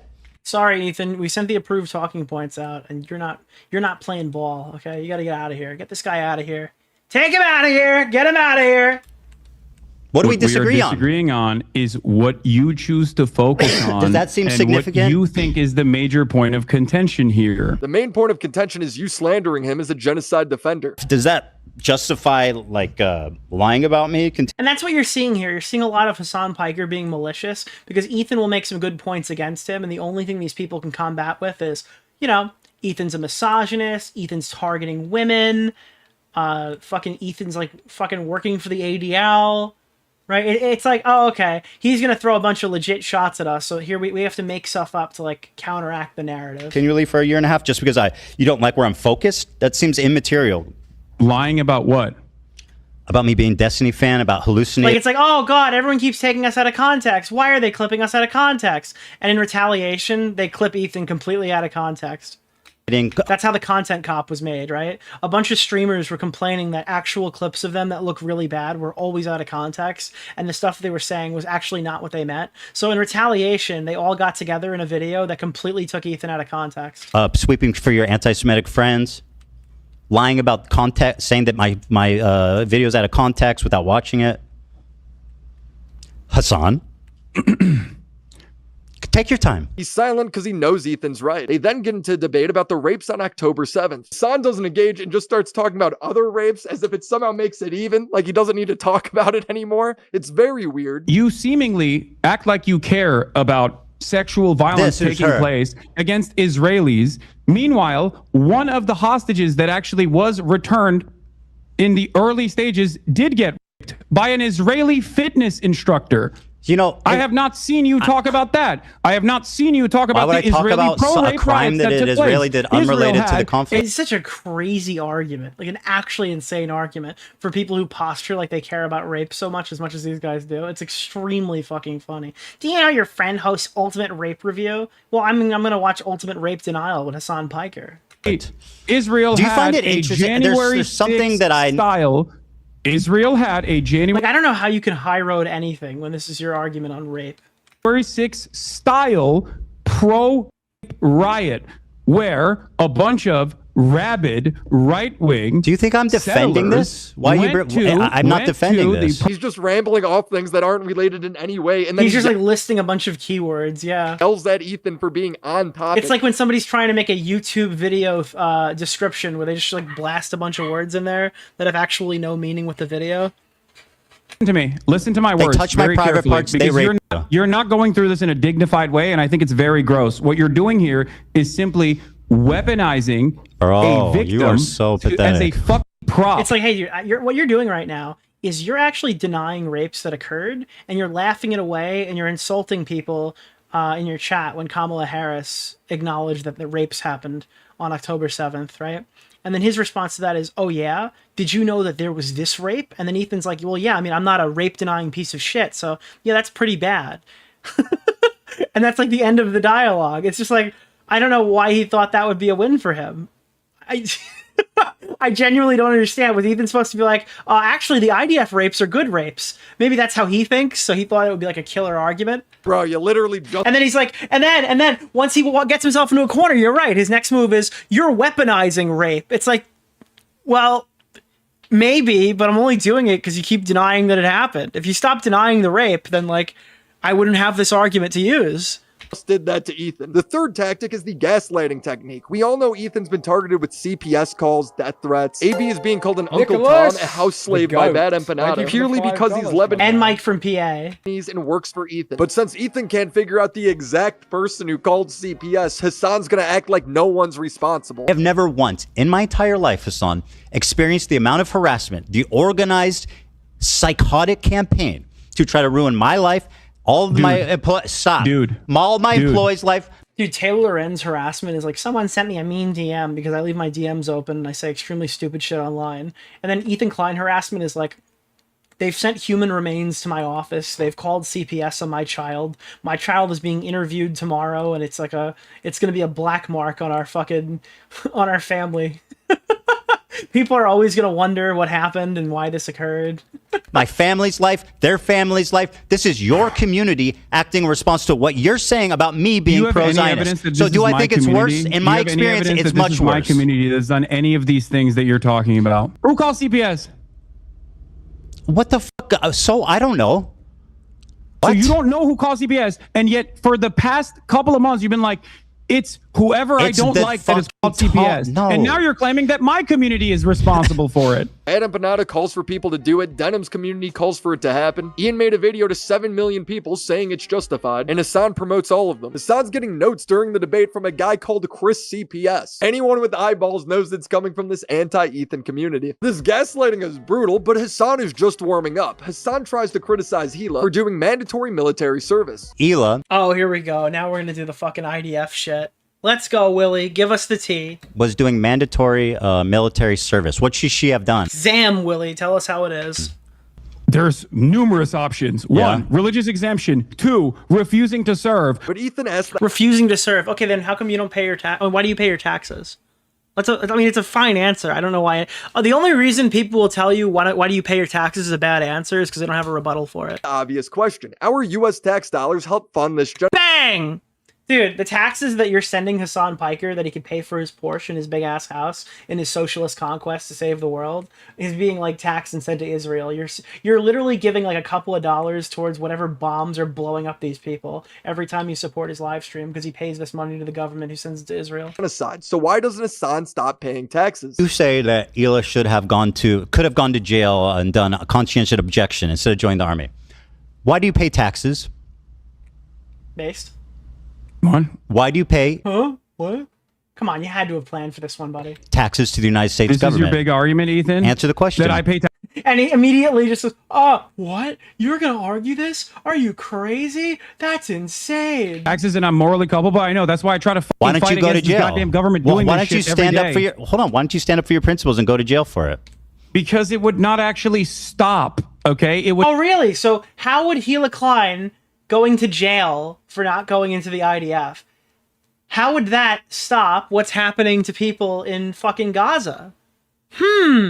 Interesting argument. Not actually stop. It's almost like that's the whole point, Hassan. If Hilo Not that you should literally go to jail, but this argument is stupid. objected to being a secretary, it wouldn't stop either. She'd just be in jail. It's just like Noah Samson wants everyone else to make sacrifices, but they don't want to risk their own cushy lives. I'm using a lot of clips from their debate because Ethan being there to push back makes it easier to point out. But Hassan does this all the time on his own stream. There, Hassan will just make ridiculous claims like the leader of Hezbollah being less anti-Semitic than Ethan Klein. Ironically What? enough, Hassan Nasrallah less anti-Semitic than Ethan Klein. What the fuck is the context to that? He cannot stress it enough, guys, so it must be a good argument. Enough. When the fuck did that happen? Dude, Willie always watches the streams that people don't clip from. It's amazing. Hassan Nasrallah is less anti-Semitic than Ethan Klein. Ethan Klein constantly makes a conflation between Zionism and Judaism. Hassan Nasrallah, on the other hand, does not. Gila Klein is the IDF anchor being. Yeah, dude, if Gila Klein bowed out of the Israeli military service, it would have ended the war. She's the anchor being that needed to step down, and she's responsible for everything that happens thereafter. Nicholas! The clip that I was watching about Hassan Nasrallah, who is homophobic and definitely has some questionable perspectives. Homophobic. I feel like everyone you're defending would throw gay people off of rooftops. What are you talking about? How is homophobic even entering this conversation? Or Ian, he's just here to watch. In America, you have the major corporations. You have the trinity of oil They're companies. gonna take like their 5 minutes out of chastising women drivers to fucking go and throw them off of rooftops. The weapons industry, and the so-called Christian Zionism. The decision-making is in the hands of this alliance. Dude, if one of these guys will watch Denims and be like, "That's very good. I appreciate your argument. Go put some clothes on." And they wouldn't even call him misogynistic. Israel used to be a tool at the hands of the British, and now is a tool in the hands of America. Wow. Interesting. Once again, Hassan Nasrallah 1, Ethan 0 on the failing the anti-Semitism, don't do anti-Semitism challenge. Ethan Klein failing the don't do anti-Semitism challenge. Hassan Nasrallah. To just be clear, I think that Boblax is worse than Hassan Nasaldra. Probably. I would say that Boblax is probably more inherently evil than this guy. Winning the don't do anti-Semitism challenge. But did I miss the part where Ethan thought Jews secretly controlled the United States? Nothing he showed proved his point, yet look at his chat. They think he's a genius. Hassan talks— No, but you're actually allowed to do that as long as is with JFK, right? He's that's the example Willie picked, and then like he didn't know that days after this conflict, that would actually be a piece of discourse, and ContraPoints would be bad for saying that it's anti-Semitic, right? It's the same argument that like Contra was making, was Willie's like, I guess, hyperbolic example. About himself going on vacation like he's Vladimir Lenin fleeing the country. By the way, I do want to point out something here. This is January 31st. Dude, the 100 Rons. What's the name of the guy? I don't know what Rons are, but Nick thank you. Oreo. Mr. Oreo. Shame on you. Why would YH show you that do denims? Do you want her to go broke? Listen to him. Pun on clothes. 2025 was when this video was released. There was something brewing in the United States of America at that point. Do you want to know why I say this? I point out the date. We were already deep into the Donald Trump Burger Reich administration. What is the Burger Reich? Oh, is it because he's fat? I hate like the TikTokification of politics. It's extremely cringy. At this point, I was in Japan, escaping the fascist administration rising to power. Yeah, the only way he could survive was to go undercover as an anime. Dude, he went on vacation. Yeah, dude, his fucking undercover mission to the fucking streets. Waifu. But at this point, it had been 11 days since Elon Musk had dropped the Sig Heil twice. Oh no, guys, Elon Musk also did something bad 11 days earlier. How dare Ethan talk about Hassan? We're 11 days into Donald Trump. The reason why I mentioned this is because Ethan has a lot of issues. Dude, if Ethan Klein just talked more about Donald Trump, we'd be in such better fucking, there'd be no tariffs, right? with figuring out his priorities. If you're freaking out about anything, Why are you targeting, dude? I can imagine like the staunch Destiny supporter right now in the chat being like, but he's trying to save the left. We need him. He's the Joe Rogan of the left, Hassan. Why are you fighting? I hate this argument that like the YouTuber streams just a little bit longer, they'll save the entire world. They're like Aang the Avatar, dude. Can I say something to you? Destiny can save the world. Why? Dun, dun, dun, dun. Yeah, anti-Semitism on the rise, I would assume that you probably wouldn't make an dude, when the world needed him most, he vanished in a sex scandal. entire video and you Destiny fans go so hard for that. It's one of the cringiest fucking arguments I've heard. Unironically, it is one of the cringiest arguments. I feel kind of ashamed to have ever bought into that in any regard at all whatsoever. your previously Because it's a get out of jail free card for any critical thing that ever happens to him ever. Is that like he's moving people over from the fucking right, dude. I'm sorry, like we're not in the alt-right pipeline fucking 2016 election Trump days anymore, dude. I don't think your fucking video essay is digging anybody out of their trench. Everybody is like hyper politically fucking locked in at this point. used platform to attack your former podcast co-host. Ethan's criticized Trump. He's criticized Elon. So not only is Hassan just wrong, but it doesn't matter. Neither of those things absolve you of criticism. And the people like Hassan can't actively push back against it because they rely on that as well. So instead of saying that like that's hilarious, these streamers don't really contribute anything at all whatsoever outside of like charity streams to overall political discourse and shit, he has to turn around and go, no, Destiny's actually a conservative. And that's why it's bad. Not because the argument is extremely cringe and funny. It's because Destiny is a secret conservative, and he's trying to push a different worldview. Otherwise, I'd have to admit that their fucking smokescreen they throw up is bullshit too. What's up, guys? Trump passed tariffs. Can't talk about Hassan now. And finally, the most convoluted and annoying tactic Hassan does is the filibuster. It's like a really long, rambly story Hassan tells where he implements a bunch of previous tactics into one. During the content nuke, Ethan criticizes Hassan for downplaying China's treatment of Uyghur Muslims. Rather than dealing with Ethan's actual criticism, Hassan fixates on Ethan saying death camps on a podcast 2 years ago. None of this even proves your point, which was that you watched a documentary that I suspected was like a Shenyun or Falun Gong documentary that said that there were death camps in China. None of what he has shown so far has said that there are death camps in China. That was not the point Ethan was making. In fact, the podcast Hassan is Wasn't he just asking about like whether he was whether he was like against the Uyghur genocide that's ongoing right now? Nicholas, the goat. Thank you for the like $5, or at least man. the treatment of the Uyghurs, right? Wasn't that not what like he was talking about? referring to. Ethan immediately concedes that there may have not been death camps. Don't they have Uyghur death camps? Is that? It's not a death camp. It's And it's a conversation that he had with Hassan, so he would know the context. They were re-education camps, and Also, that is a crazy sentence. I feel like if you ever say this sentence, you've lost, even if you're right. death camp. They camps. Don't they have Uyghur death camps? Is that?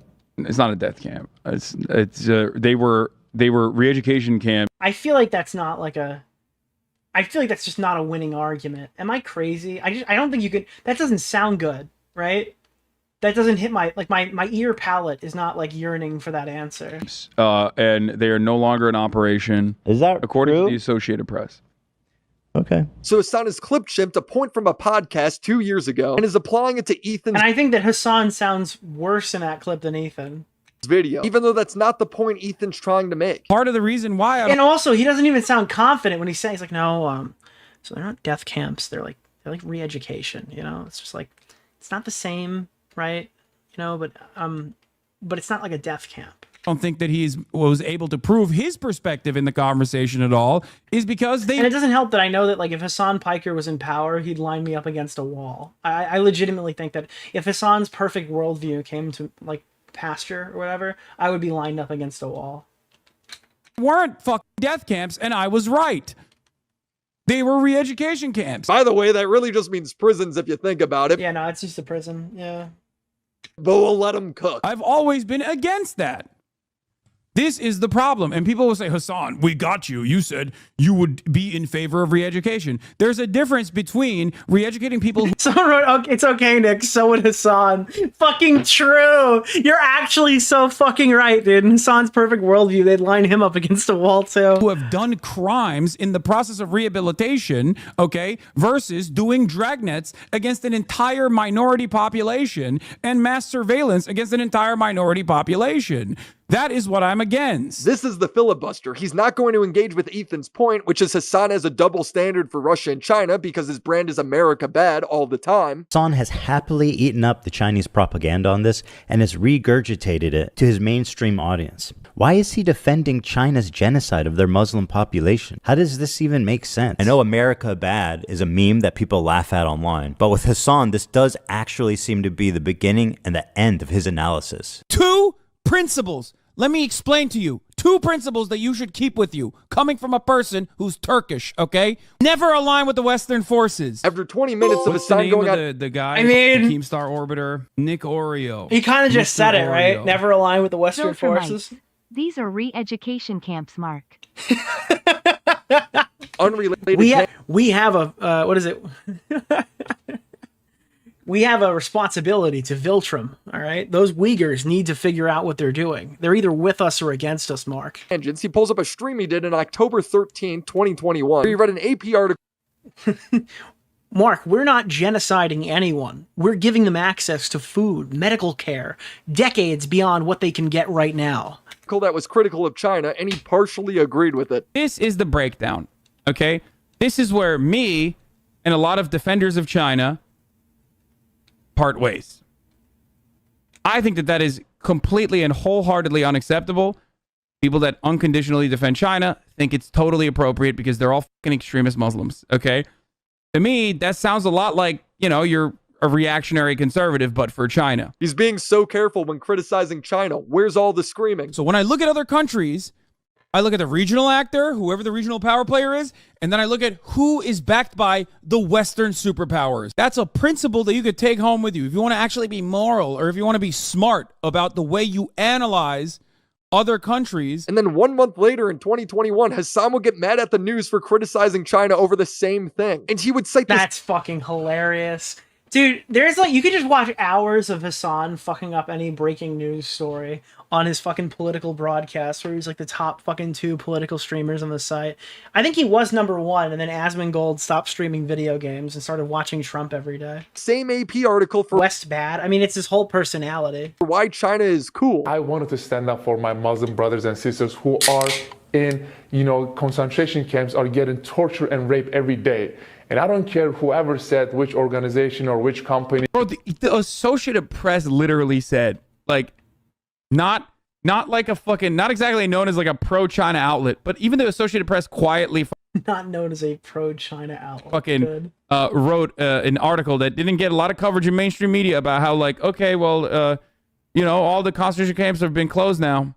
Like, all the re-education camps are closed now in fucking Xinjiang, and it's like very different. But the article Hassan read said they're slowing down camps because they possibly achieved their goals of subduing the Uyghurs and other Muslims in the area. Very different vibes in Xinjiang, and now, you know, it's the tourism hour. So now that we're through that, let's break down how extensive this lie is. Hassan doesn't engage with the point Ethan's making about his positions always being anti-West, even when it doesn't make sense. Instead, he focuses on an irrelevant podcast clip that said death camps. Then he brags about reading an... Because he's getting it from his Discord server, Willie. He's not prepping any of these fucking arguments. What is this? What is happening right now? What is Call of Duty become? I'm sorry, I have to interrupt myself. What is happening? What the fuck? What the fuck happened? I haven't played COD in a couple of weeks. What is going on? What the fuck? Is that Bojack You can't see Bojack, dude. Bojack is in here. Holy shit, dude. Okay. Anti-China article he read 4 years ago where he basically has kid gloves on while criticizing China for having concentration camps. And then he ignores how only a month... No, you don't understand. They're actually camp concentration. What they're doing is helping autistic kids do better in schools. I understand the translation error because it did happen in China, but you're actually extremely wrong right now in doing malicious stereotyping. Ming Pao Hing Tang Hu. Later, he was... You ever watch the clip where fucking, where they use AI to change, what is his name? Fucking John Cena into speaking Chinese. Where is that? Where is the John Cena, like, Ming Pao? Hold on, where is this? John Cena Chinese. That was real? The Bing chilling is real? That's not real. Shut the fuck up. This is fucking AI. There's no way. This is real?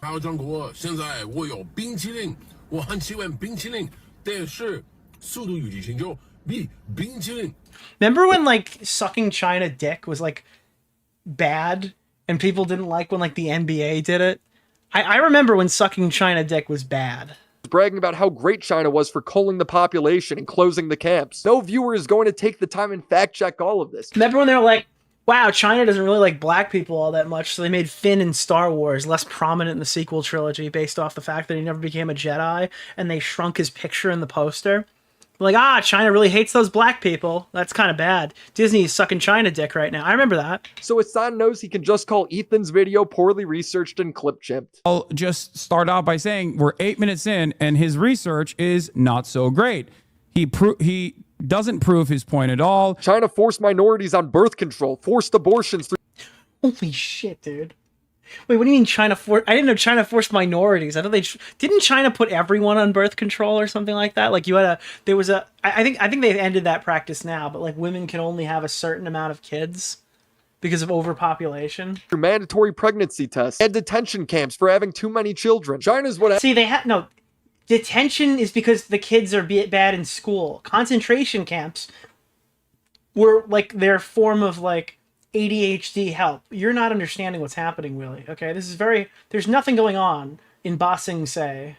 Happens when you successfully complete the genocide, but hey guys, at least they have high-speed rail. It was literally an Associated Press article that I read talking about a high-speed rail line going all the way to Xinjiang, basically creating this massive network of high-speed rail that was seen as a negative, that was portrayed as a negative thing.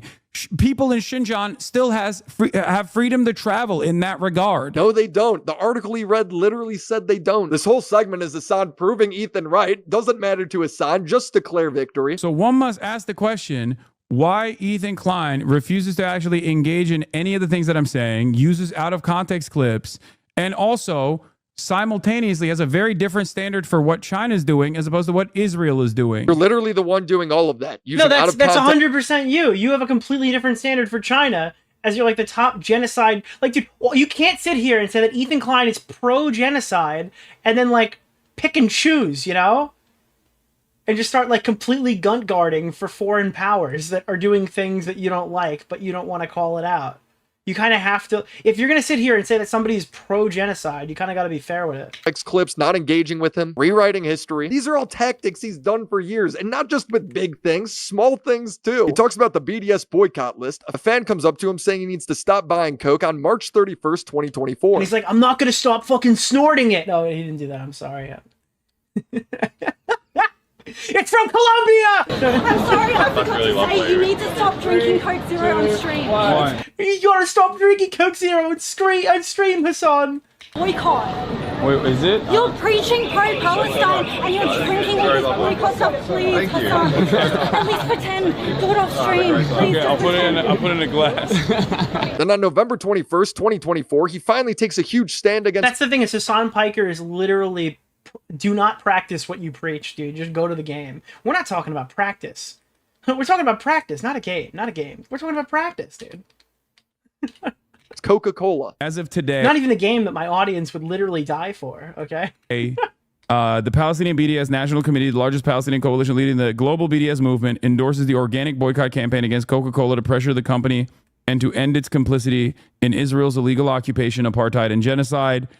I will no longer showcase Coca-Cola products on my stream. That means no more Diet Coke. He then does a New York Times interview that took place on April 27, 2025. And what does Hassan got in his... Dude, imagine if Mountain Dew was on the fucking BDS list and then Boogie's like, no, I can't drink my Mountain Dew. Dude, that would be an insane video where Boogie's like, hey guys, I want to talk about the Palestine conflict. And then Francis is like, I want my Mountain Dew. I don't care about those people dying. I want my fucking Mountain Dew. Holy shit, dude. That would be a killer thing for lolcow. What's the name of the guy? Holy Keemstar dude, Orbiter? current Boogie Nick would make Oreo. that video. Mr. Oreo. Diet Coke. This guy is like Boogie comes back. The GOAT. Appreciate your streams. Thank I've got you. a 10-hour night shift tonight with Good minimal shit. sleep, and you're keeping me awake through it. Keep it up, buddy. You got this. Kick some ass out there.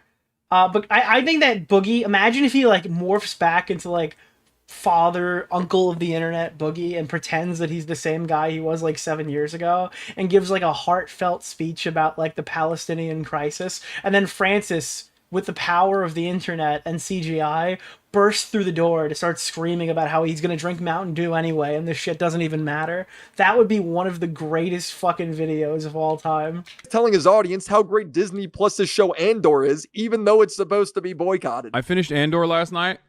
It was amazing. It was incredible. What a payoff. What a f***ing payoff, dude. I highly recommend it. Obviously, Disney's BDS, so... Could you imagine seeing jacked Boogie like Peter in Fortnite? That would be fucking hilarious. Like a CGI Boogie comes in and it's Francis, but he's jacked now. You know, you got to do what you got to do. Not to mention, this guy also streams on Twitch, an Amazon-owned subsidiary that is also on the BDS list. But to Hasan, it doesn't count because it's a subsidiary. Amazon is on that list, but Amazon is not on that list for Twitch, and it's not on that... Wait, what do you mean? Dude, they're only kind of on the list. Twitch is fine, even though like they contribute to Amazon. What are you talking about? Dude, yes, Coca-Cola is on the list, but nobody has said anything about other Coca-Cola products, okay? They didn't even list Dr. Pepper. List for Can I say a something to permanent you, Nick? fucking blockade like of Amazon and all Amazon-related products because Palestinian National Committee understands that half of the websites that we are on and that we use AWS as its back. I mean, the real reality of the thing is the BDS list doesn't fucking matter.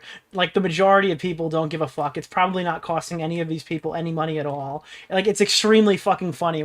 Dude, you know what? Can I say something to you, Nick? Chat, I really like right now, do you know the value of the BDS list? You know what it sounds like? It's when Boogie would go live and say, stop pre-ordering video games in 2017. Remember when every YouTuber's like, Angry Joe's like, this is why we tell you to stop pre-ordering video games. That's the BDS list. It's literally, it does not matter. It's a complete fucking joke. Nobody actually goes by it. The people who support the BDS list don't even care about the BDS list. Everybody's going to pre-order it because there's going to be a fucking bonus to get a Halo fucking skin or something. And they're going to have to give all their money again to Microsoft. Okay, it happens every fucking time. Someone's going to get really thirsty. Coca-Cola's going to be the only fucking thing there, and then all of a sudden they're going to start buying every single thing off the list again. He's saying this while thanking his viewers for Twitch Primes every other stream, only available with Amazon Prime, by the way. Your contributions in the form of a subscription that is $6. Yeah, Mudahar, don't buy the Switch 2. Releases a video on release day of the Switch 2. That's literally personified the BDSM list, dude. Mudahar is your key example of what the BDSM list actually is. A month, or a free one in the form of a Twitch Prime. It's an opportunity for poor people to virtue signal. Is all that it takes. For free with a Twitch Prime, you can continue supporting the show. Or for free with a Twitch Prime. Or for free with a Twitch Prime. How can anyone respect this guy? He's telling people to risk jail time by dodging service, but he won't risk moving to another streaming platform. He doesn't tell people to stop using Twitch Prime. He doesn't turn off monetization on YouTube, but he won't even give up the pop he's drinking. These people suck. Even the one thing Hasan admits he's wrong on, he still does on a daily basis. The first Dude, yeah, that really sucks that I fucked that up. So anyway, I'm going to keep fucking doing it. ever react gate when people were getting mad at me because like I would have the chair on and while the videos were Oh, this is my favorite part. I don't even do it that much anymore. playing, totally fucking fair and valid. And for the past Totally fair and valid. He kicked Can I and say something to you, screamed Nick? until I really everybody like- fucking complained enough, but he had to change it. Do you remember how hard he fought back against this? How horrible he treated JXC over this? Yeah, dude, it was actually totally fucking legit, dude. multiple years, What's so crazy to hear him say this in hindsight after we literally made like 50,000 videos of him defending himself. that's not happened on my broadcast. Like there are instances where I get up to pee, I but it's recommend usually watching Nicholas during DeOrio's a latest video that's playing And I will also, send a Twitch usually, Prime if you release your BDSM list. that's like from a friend or from news and commentary, and it's only for like 30 seconds to a minute. or you could just put your own like highlight channel on and do that. That'd be cool. Reacted to his video and you just JXC sort of maybe. left. And it wasn't a political video. It was like a it fun, wasn't. Yeah. fun little video. And I think his point was valid. in that. Yeah, and I apologize. By the way, that's the other thing. I literally apologized to that person instantly, and then they basically... You treated that person like fucking shit. You slandered their friends. Said they ran a fucking Killstream era Nazi podcast because they fucking criticized you and made a compilation of you getting out of your chair. You're a malicious bad faith actor, and you're sitting on there with like a discourse terrorist who's striking people down on fucking Twitter videos the same way you guys are crying about Ethan Klein. like quintupled down and like did this like 8-hour broadcast with a bunch of like random fucking slop tuber commentary people, and I was like, what the fuck? I think this guy's just like trying to farm drama out of this. He's intentionally lying. He initially responded to Jay by saying he had no other choice but to leave and eat while the video was still playing. You could leave a sign saying "gone for a dump" back in 5, or could just give credit where it's due and actually react while he's in the room. Doesn't seem like a lot to ask. These motherfuckers are like, dude, pee in a bottle, dude. On him, how's it? Yeah, dude, he was so humble back then. Dude, the retroactive, just complete fucking lie and fabrication of what actually happened. It's so funny because, like, Hassan is this perfect argument. You believe everything he say. Anything that comes out is Destiny's talking point. It's been stolen or whatever. It's tainted. You can't listen to it. And then after a certain amount of time passes, he'll tell you were actually right the whole time, but with the caveat that he never said any of the things that we can clip. And if we try to show the clips to people, then he says we're obsessive stalkers. It's the perfect criticism deflections. And then him just watching a YouTube video off stream, it just rubs me the wrong way. Like, how do you think of you? But the real kicker is he has an audience that doesn't care. Even when presented with these facts, even when knowledgeable on what he's actually said and done, they don't care. Your viewers to just stream your break. Dude, what am I supposed to do? Die? Like, I don't understand. Dude, I'm literally gonna fucking die. It's the only way. When Jay pointed out how immature Hassan is, he called Jay a Nazi. This is what I said 1 fucking year ago. Since then, he made a video, or they made a video. Afterwards, they had... Good job, Hassan. You've gone by the talking points so well, you called a fucking trans leftist a Nazi. Like a bunch of Nazis in the kill stream get together and do it. They're talking about Mahler as well, by the way. An 8-hour reaction to my entire stream. Hassan has backtracked to call Jay a farmer over this, but Jay wasn't even on that stream. Jay is on Twitter laughing at how wrong Hassan's rewriting of history has been. But the funniest part is Hassan is still doing all of this. The day I wrote this segment, Hassan was on stream reacting to a video. He's halfway through and he didn't even know if it was AI or not. Is this AI? Did Fireship make this video with AI? In Hassan's defense, it's a 4-minute video. He might not know. We only watched a couple slop videos, and now immediately my brain is wired in a way where I'm thinking this could perhaps be AI. I'm confused. Does he think that, like, we're also, like, these 2-hour streams are AI? I'm not even here? Then drinks his Dr. Pepper and unpauses the video to go grab his Uber Eats, shouting chair stream because he knows what he's doing is wrong. Check this. But what might be more exciting is the release of Gemma 3N. Gemma models are open, so as a developer, you can... He comes back adding the incredible commentary of terrifying. Terrifying. Even though he has no he doesn't do it anymore as much, Willie, sometimes. All right, stop thinking about it. Clue what's going on. And before I can even finish this sentence, he leaves again. And I think it could be... By the time he finishes grabbing his Mountain Dew, the video is over. Link below. This has been the Code Report. I don't know. Is Jay trans or non-binary? I forget. I might be wrong about that. I know, but Jay goes by any/all pronouns, or at least did last time I checked. Thanks for watching, and I will see you in the next one. I might be incorrect about the trans thing. My apologies. Am I really AI? Yeah, dude. I thought I was, like, leaving the video on pause, but it was actually Hassan not reacting to the content. He added nothing to the video. But when asked if he was still doing this on stream, he's going to lie and say he stopped. A bunch of stuff that I did. Ooh, this is a good map. This is VO2, right? The shout out. Oh, I like this map. We are iDubbbz. We are iDubbbz.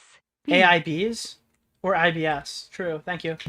Initially, that I changed. I don't do anymore. Like I don't cook food while on stream. Like I order. Like there's a...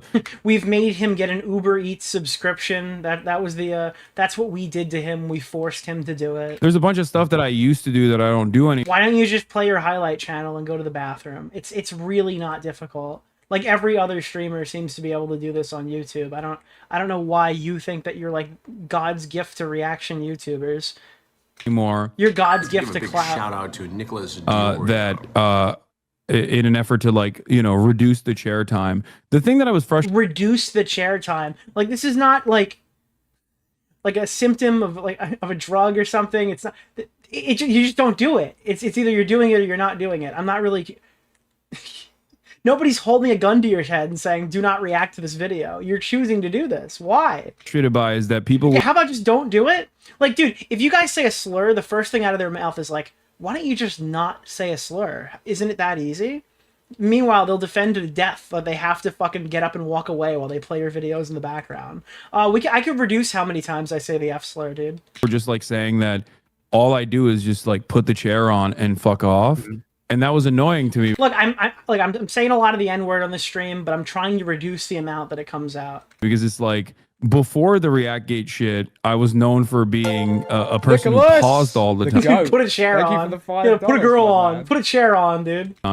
And like added way too much information to the fucking video that like people lost the plot of the video. Brother, your viewers complaining that your attempts to make a video fair use are boring does not make it okay. That's because like unironically, it's the culture of how you stream. If you like cultivate an audience of people who are like, unpause the video, and you like actually do. The guy, Keemstar Orbiter. That's your fault. That just tells me that you don't fucking react. Well, that's literally you telling on yourself that you can't react to videos. To walk away from a video while it's still playing. I unironically think like they've come to expect you just fucking watch partying everyone's content. That's why it's happening. A chair for an hour for like a 15-minute YouTube video. There shouldn't ever just be a chair at all. That's what everyone is saying is so offensively against fair use. I've taken the notes from all of the people that shit on me for years over that, which is part of the reason why you don't really hear too much about people saying that I'm like. No, because we're talking about you platforming terrorists, because it's probably a bit of a higher priority than your bad video reactions. That's probably the issue here. I think musical people top sitting in it, not fucking sitting in your chair and leaving a video playing. That's become kind of a more hot button issue to talk about. Reacting. Not to mention the fact that Dark Viper AU is a literal discourse terrorist and completely ruined the reaction content.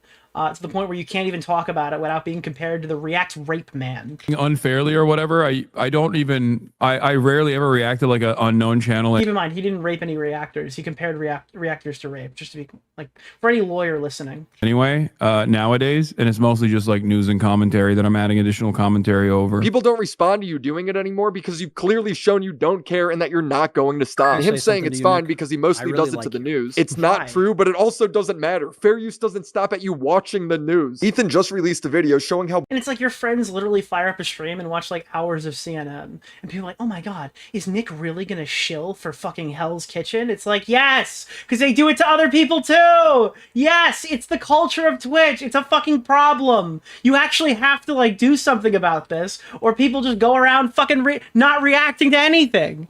Yeah.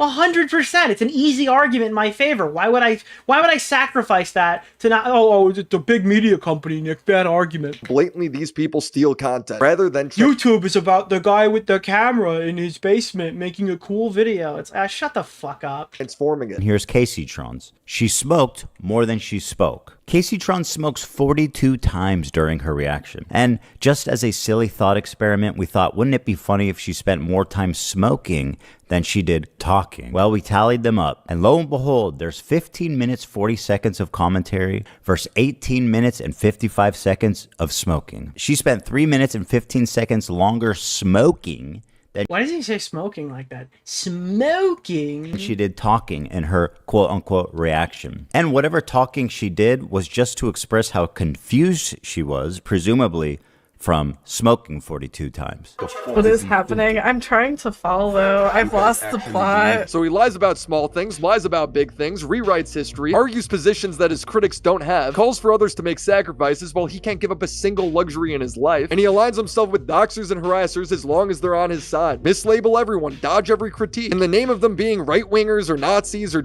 And I feel like Ethan's breaking away from every characteristic or trait that I didn't like that he exhibited years ago. He's being like forced to fight every, like, remember Britbong? Remember when he platformed Britbong to go after Keemstar? He has to like battle through all of the stupid shit that we've ever criticized Ethan for because worse bad faith actors have risen from the ashes to be even more unhinged. Genocide supporters, even though none of it might be true. Ethan's a right wing, obviously. These people either directly support or tacitly support child murder, mass child murder. That's ultimately what it is. This is the main point of contention. Be mean to them. If they feel bad, if they feel harassed, honestly, great. If I said something like that, they'd be calling for my head. Probably my real one, not just my actual account. They'd probably be just calling for me to be killed. They would be like, you have to be more extreme about people who act like this, you know? We have to be more extreme when people say stuff like this. Criticizing them is not enough. I don't give a fuck. Fuck them.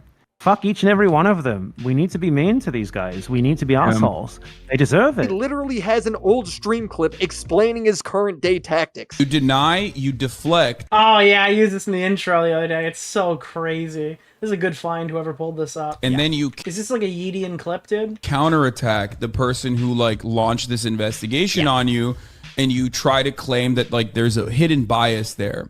And most lizard brain dipshits who like love you unconditionally will go, oh, finally I have an out to defend this person. These people aren't good faith actors, they aren't civil rights leaders, they're social narcissists that prey on their viewers' fears to make a bag. They're like the meme where the peasants are rioting to get more pay, and Hassan's the king looking at all of his treasure going, I'll help spread the message. I'm out of town right now, as you guys could probably tell, but I felt like it was important to Where the fuck did Willie record this from? Who edited this video? make this video to document all of the craziness going on right now. People should know what these guys have been up to. Shout out to everyone who's been reacting. That's very. Oh, to my content. Why the fuck did Papa Gut get a shout out? Jesus. I've enjoyed seeing Tectone, and it's actually been in fair use. You're Tommy C. You're all legends. I have one more video. Okay, dude. Thanks, bro. Thanks, bro. You put the guy on who was gonna deploy his dad into conflict zones, dude. That's crazy, bro. Covering the more unhinged side of this topic. Yes, it gets worse, so subscribe to the channel. Shout out to the homies over on Patreon, Crimson Glass Riveter. Riveter, and he shouts out Riveter. That's a dagger to my heart, Willie. That's a dagger to my heart. I will not be watching any more of Willie Mac Show's videos. Christina Bina, Mac Monkey, Drink Kobex, Necro Valley, The Confusing Opinion, Eddie Bizzle, Tiz McFitz, Christopher H, Sennial Music, Lucasif, ET Automatic, Snoopy Poop Doop 2, I don't know why I'm playing this.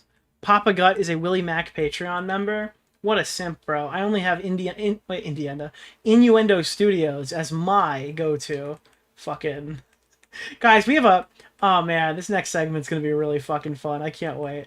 I think, to wrap this whole thing up, though, I think that things might start ballooning again. Do you think that, like, on this break, Ethan's working on the Content Nuke Part 2? I think that's supposed to be coming out still. I don't think that that's been fucking completely shelved. I think people thought Content Nuke 2 was like the lawsuit thing, and that's what I thought it was going to be as well. I wasn't expecting the lawsuit video like that. Or do you think it's going to fizzle out? Because I feel like we're on our last legs right now. I feel like there's really not much else to say. I feel like people are saying less and less, and Denims is contacting lawyers, and Frogan's contacting lawyers, and Sean's not being sued like I told you he wasn't being sued, and Casey Tron is crying. Crying. Love her tears. I feel like we're probably at the end of this now, you know?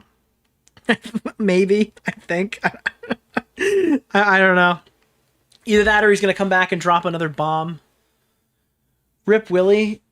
He didn't think I was transformative. Yeah, dude. Jesus. That's crazy, dude. I'm going to strike all of his videos, even the ones that I'm not in. If I can't watch them, nobody can! Yeah, it's the only way to go about it. Blood... All right.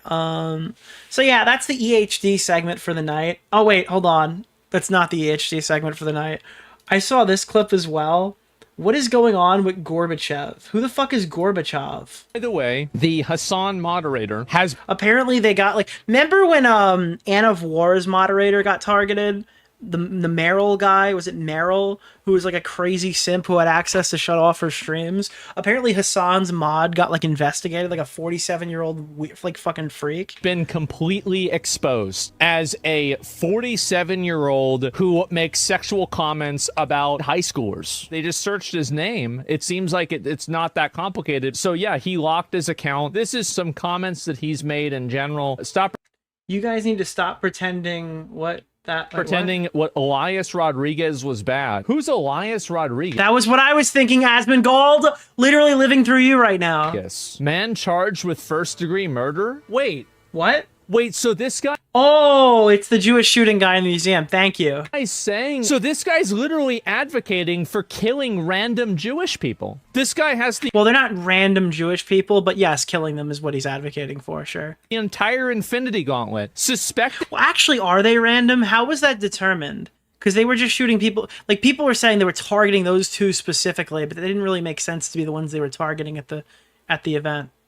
Maybe targeting the event and then shooting the first two people who walked in. How did that end up going? Pedo, political violence murder supporter. Gorbachev, tear down this private account. Weird fetishes, using people's like personal things, just lying about, calling Emiru a Zionist, advocating for vandalism. 47. Wait, is Emiru a Zionist because she didn't agree with, like, she didn't immediately condemn the lawsuit? Is that what a Zionist is? 10 years old. How do you end up with a freak like this as your moderator? Is he still a mod? I wonder if he's still a mod. Still a Twitch mod and Discord admin for Hassan. Most of us will never muster up a fraction of the courage displayed. This is, bro, this person needs to be institutionalized.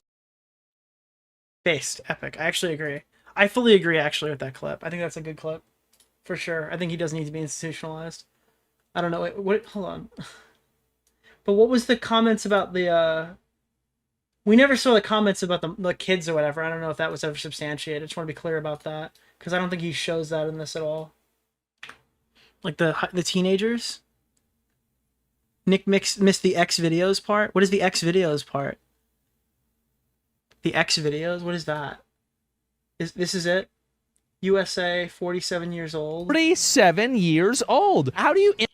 What was the X things? Calling Emiru a Zionist, advocating for vandalism. 47 years. I like how that's just one of them. It's like a list of all the bad things that he's ever done, and then he's just like 47 years. No, I know what X videos is, but he was accused of commenting. I guess he said something on there. I don't know. There was also a couple of Beazle clips I wanted to look at here. Where is this? Beazle, shout out Beazle for having the good clip. This is so funny looking back on. Let me see. Long clip, but it's kind of interesting. What is this? The things that we require of fighters, right?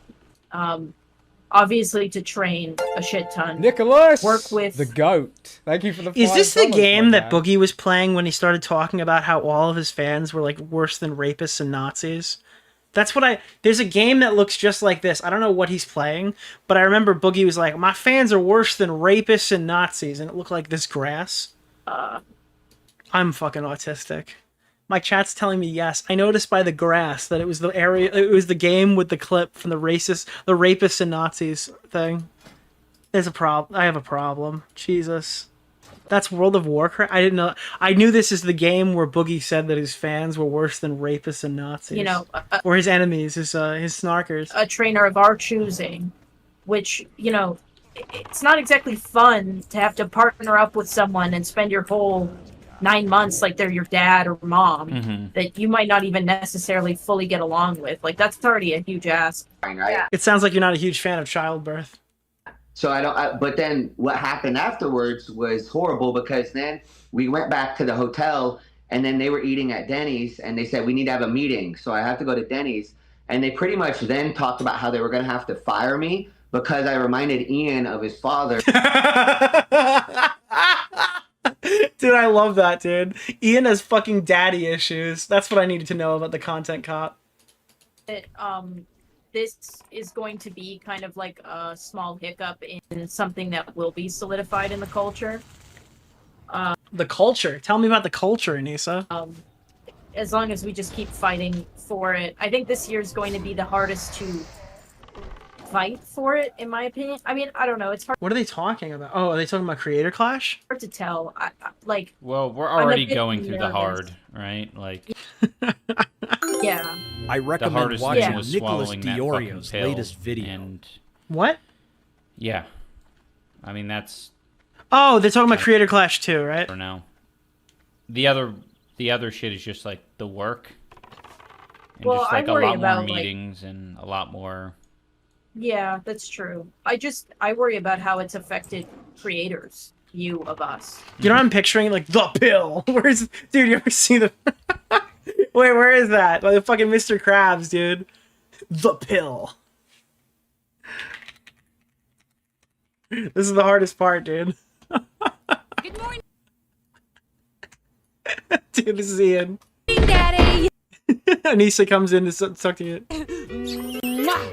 I made you breakfast. I see you got creative with the brand. It's time for the pill. Dude, this is every morning for Ian. Barnacles, I hate the pill. You know, I talked to you about that earlier today. Some say that's how the strappy thing went. There's like this fear, you know, you never really Yeah, dude, Ian, it's time for your Viagra. know how people are feeling, like if the trust is still there, if people want to like kind of extend their neck in that way. Ooh, that's our first KFC in Yemen of the night. Thank you. KFC in Yemen. Imagine getting fired because Ian couldn't hold the flashlight properly as a child. Oh, I thought that was going a completely different direction. I didn't see the word as a child. And I thought you were talking about him getting fired as like Anisa's OnlyFans manager. I'm so fucking stupid. Holy shit, I'm dumb. You know, obviously we would never promise people money that are, you know, working for us or putting time in and not give it to them. So I know that tweet. But why are all these people making so much money for Keffels charity? appreciated the shout out. Us there is still good, but I'm worried that creators just don't trust that we can. Yeah. Dude, could you imagine Anisa's filming an OnlyFans thing? Like, hold the fucking flashlight up! I can't do it. Fix the problem. Because it's big. Yeah, it's like a big. Yeah. It's a big problem. Even I was gonna say I just saw Keffels tweet. Poo Plumber says, I think Ludwig... Good news! Ian's pill is a suppository. What the fuck? Lost a lot of money on his chess boxing, too. He did, but he did it for free, and, like, that's why it's a little scary, right? Is, like, even... Like, sure, Ludwig might have not, like... His was, like, I think had, like, less lead time. It was not, like, super impulsively, but I think it was done on a bit more of, like, a 6-month timeline or something like that. Why was Ludwig's event way better? That maybe even a little less. Also, no proof of concept, which makes it infinitely harder to get sponsorships when you don't have a proof of concept. Right. Ludwig would do a lot better, I think, if he did it again. Yeah, dude, Ludwig, you gotta... Listen, guys, the Creator Clash team is telling you that you need to host another boxing event, alright? Listen, they don't have the best track record, but they know talent. That's why they brought so many on to make so much money in the charity events. Alright. I think that's enough Beazle for the night. I think that's enough Hassan Piker for the night.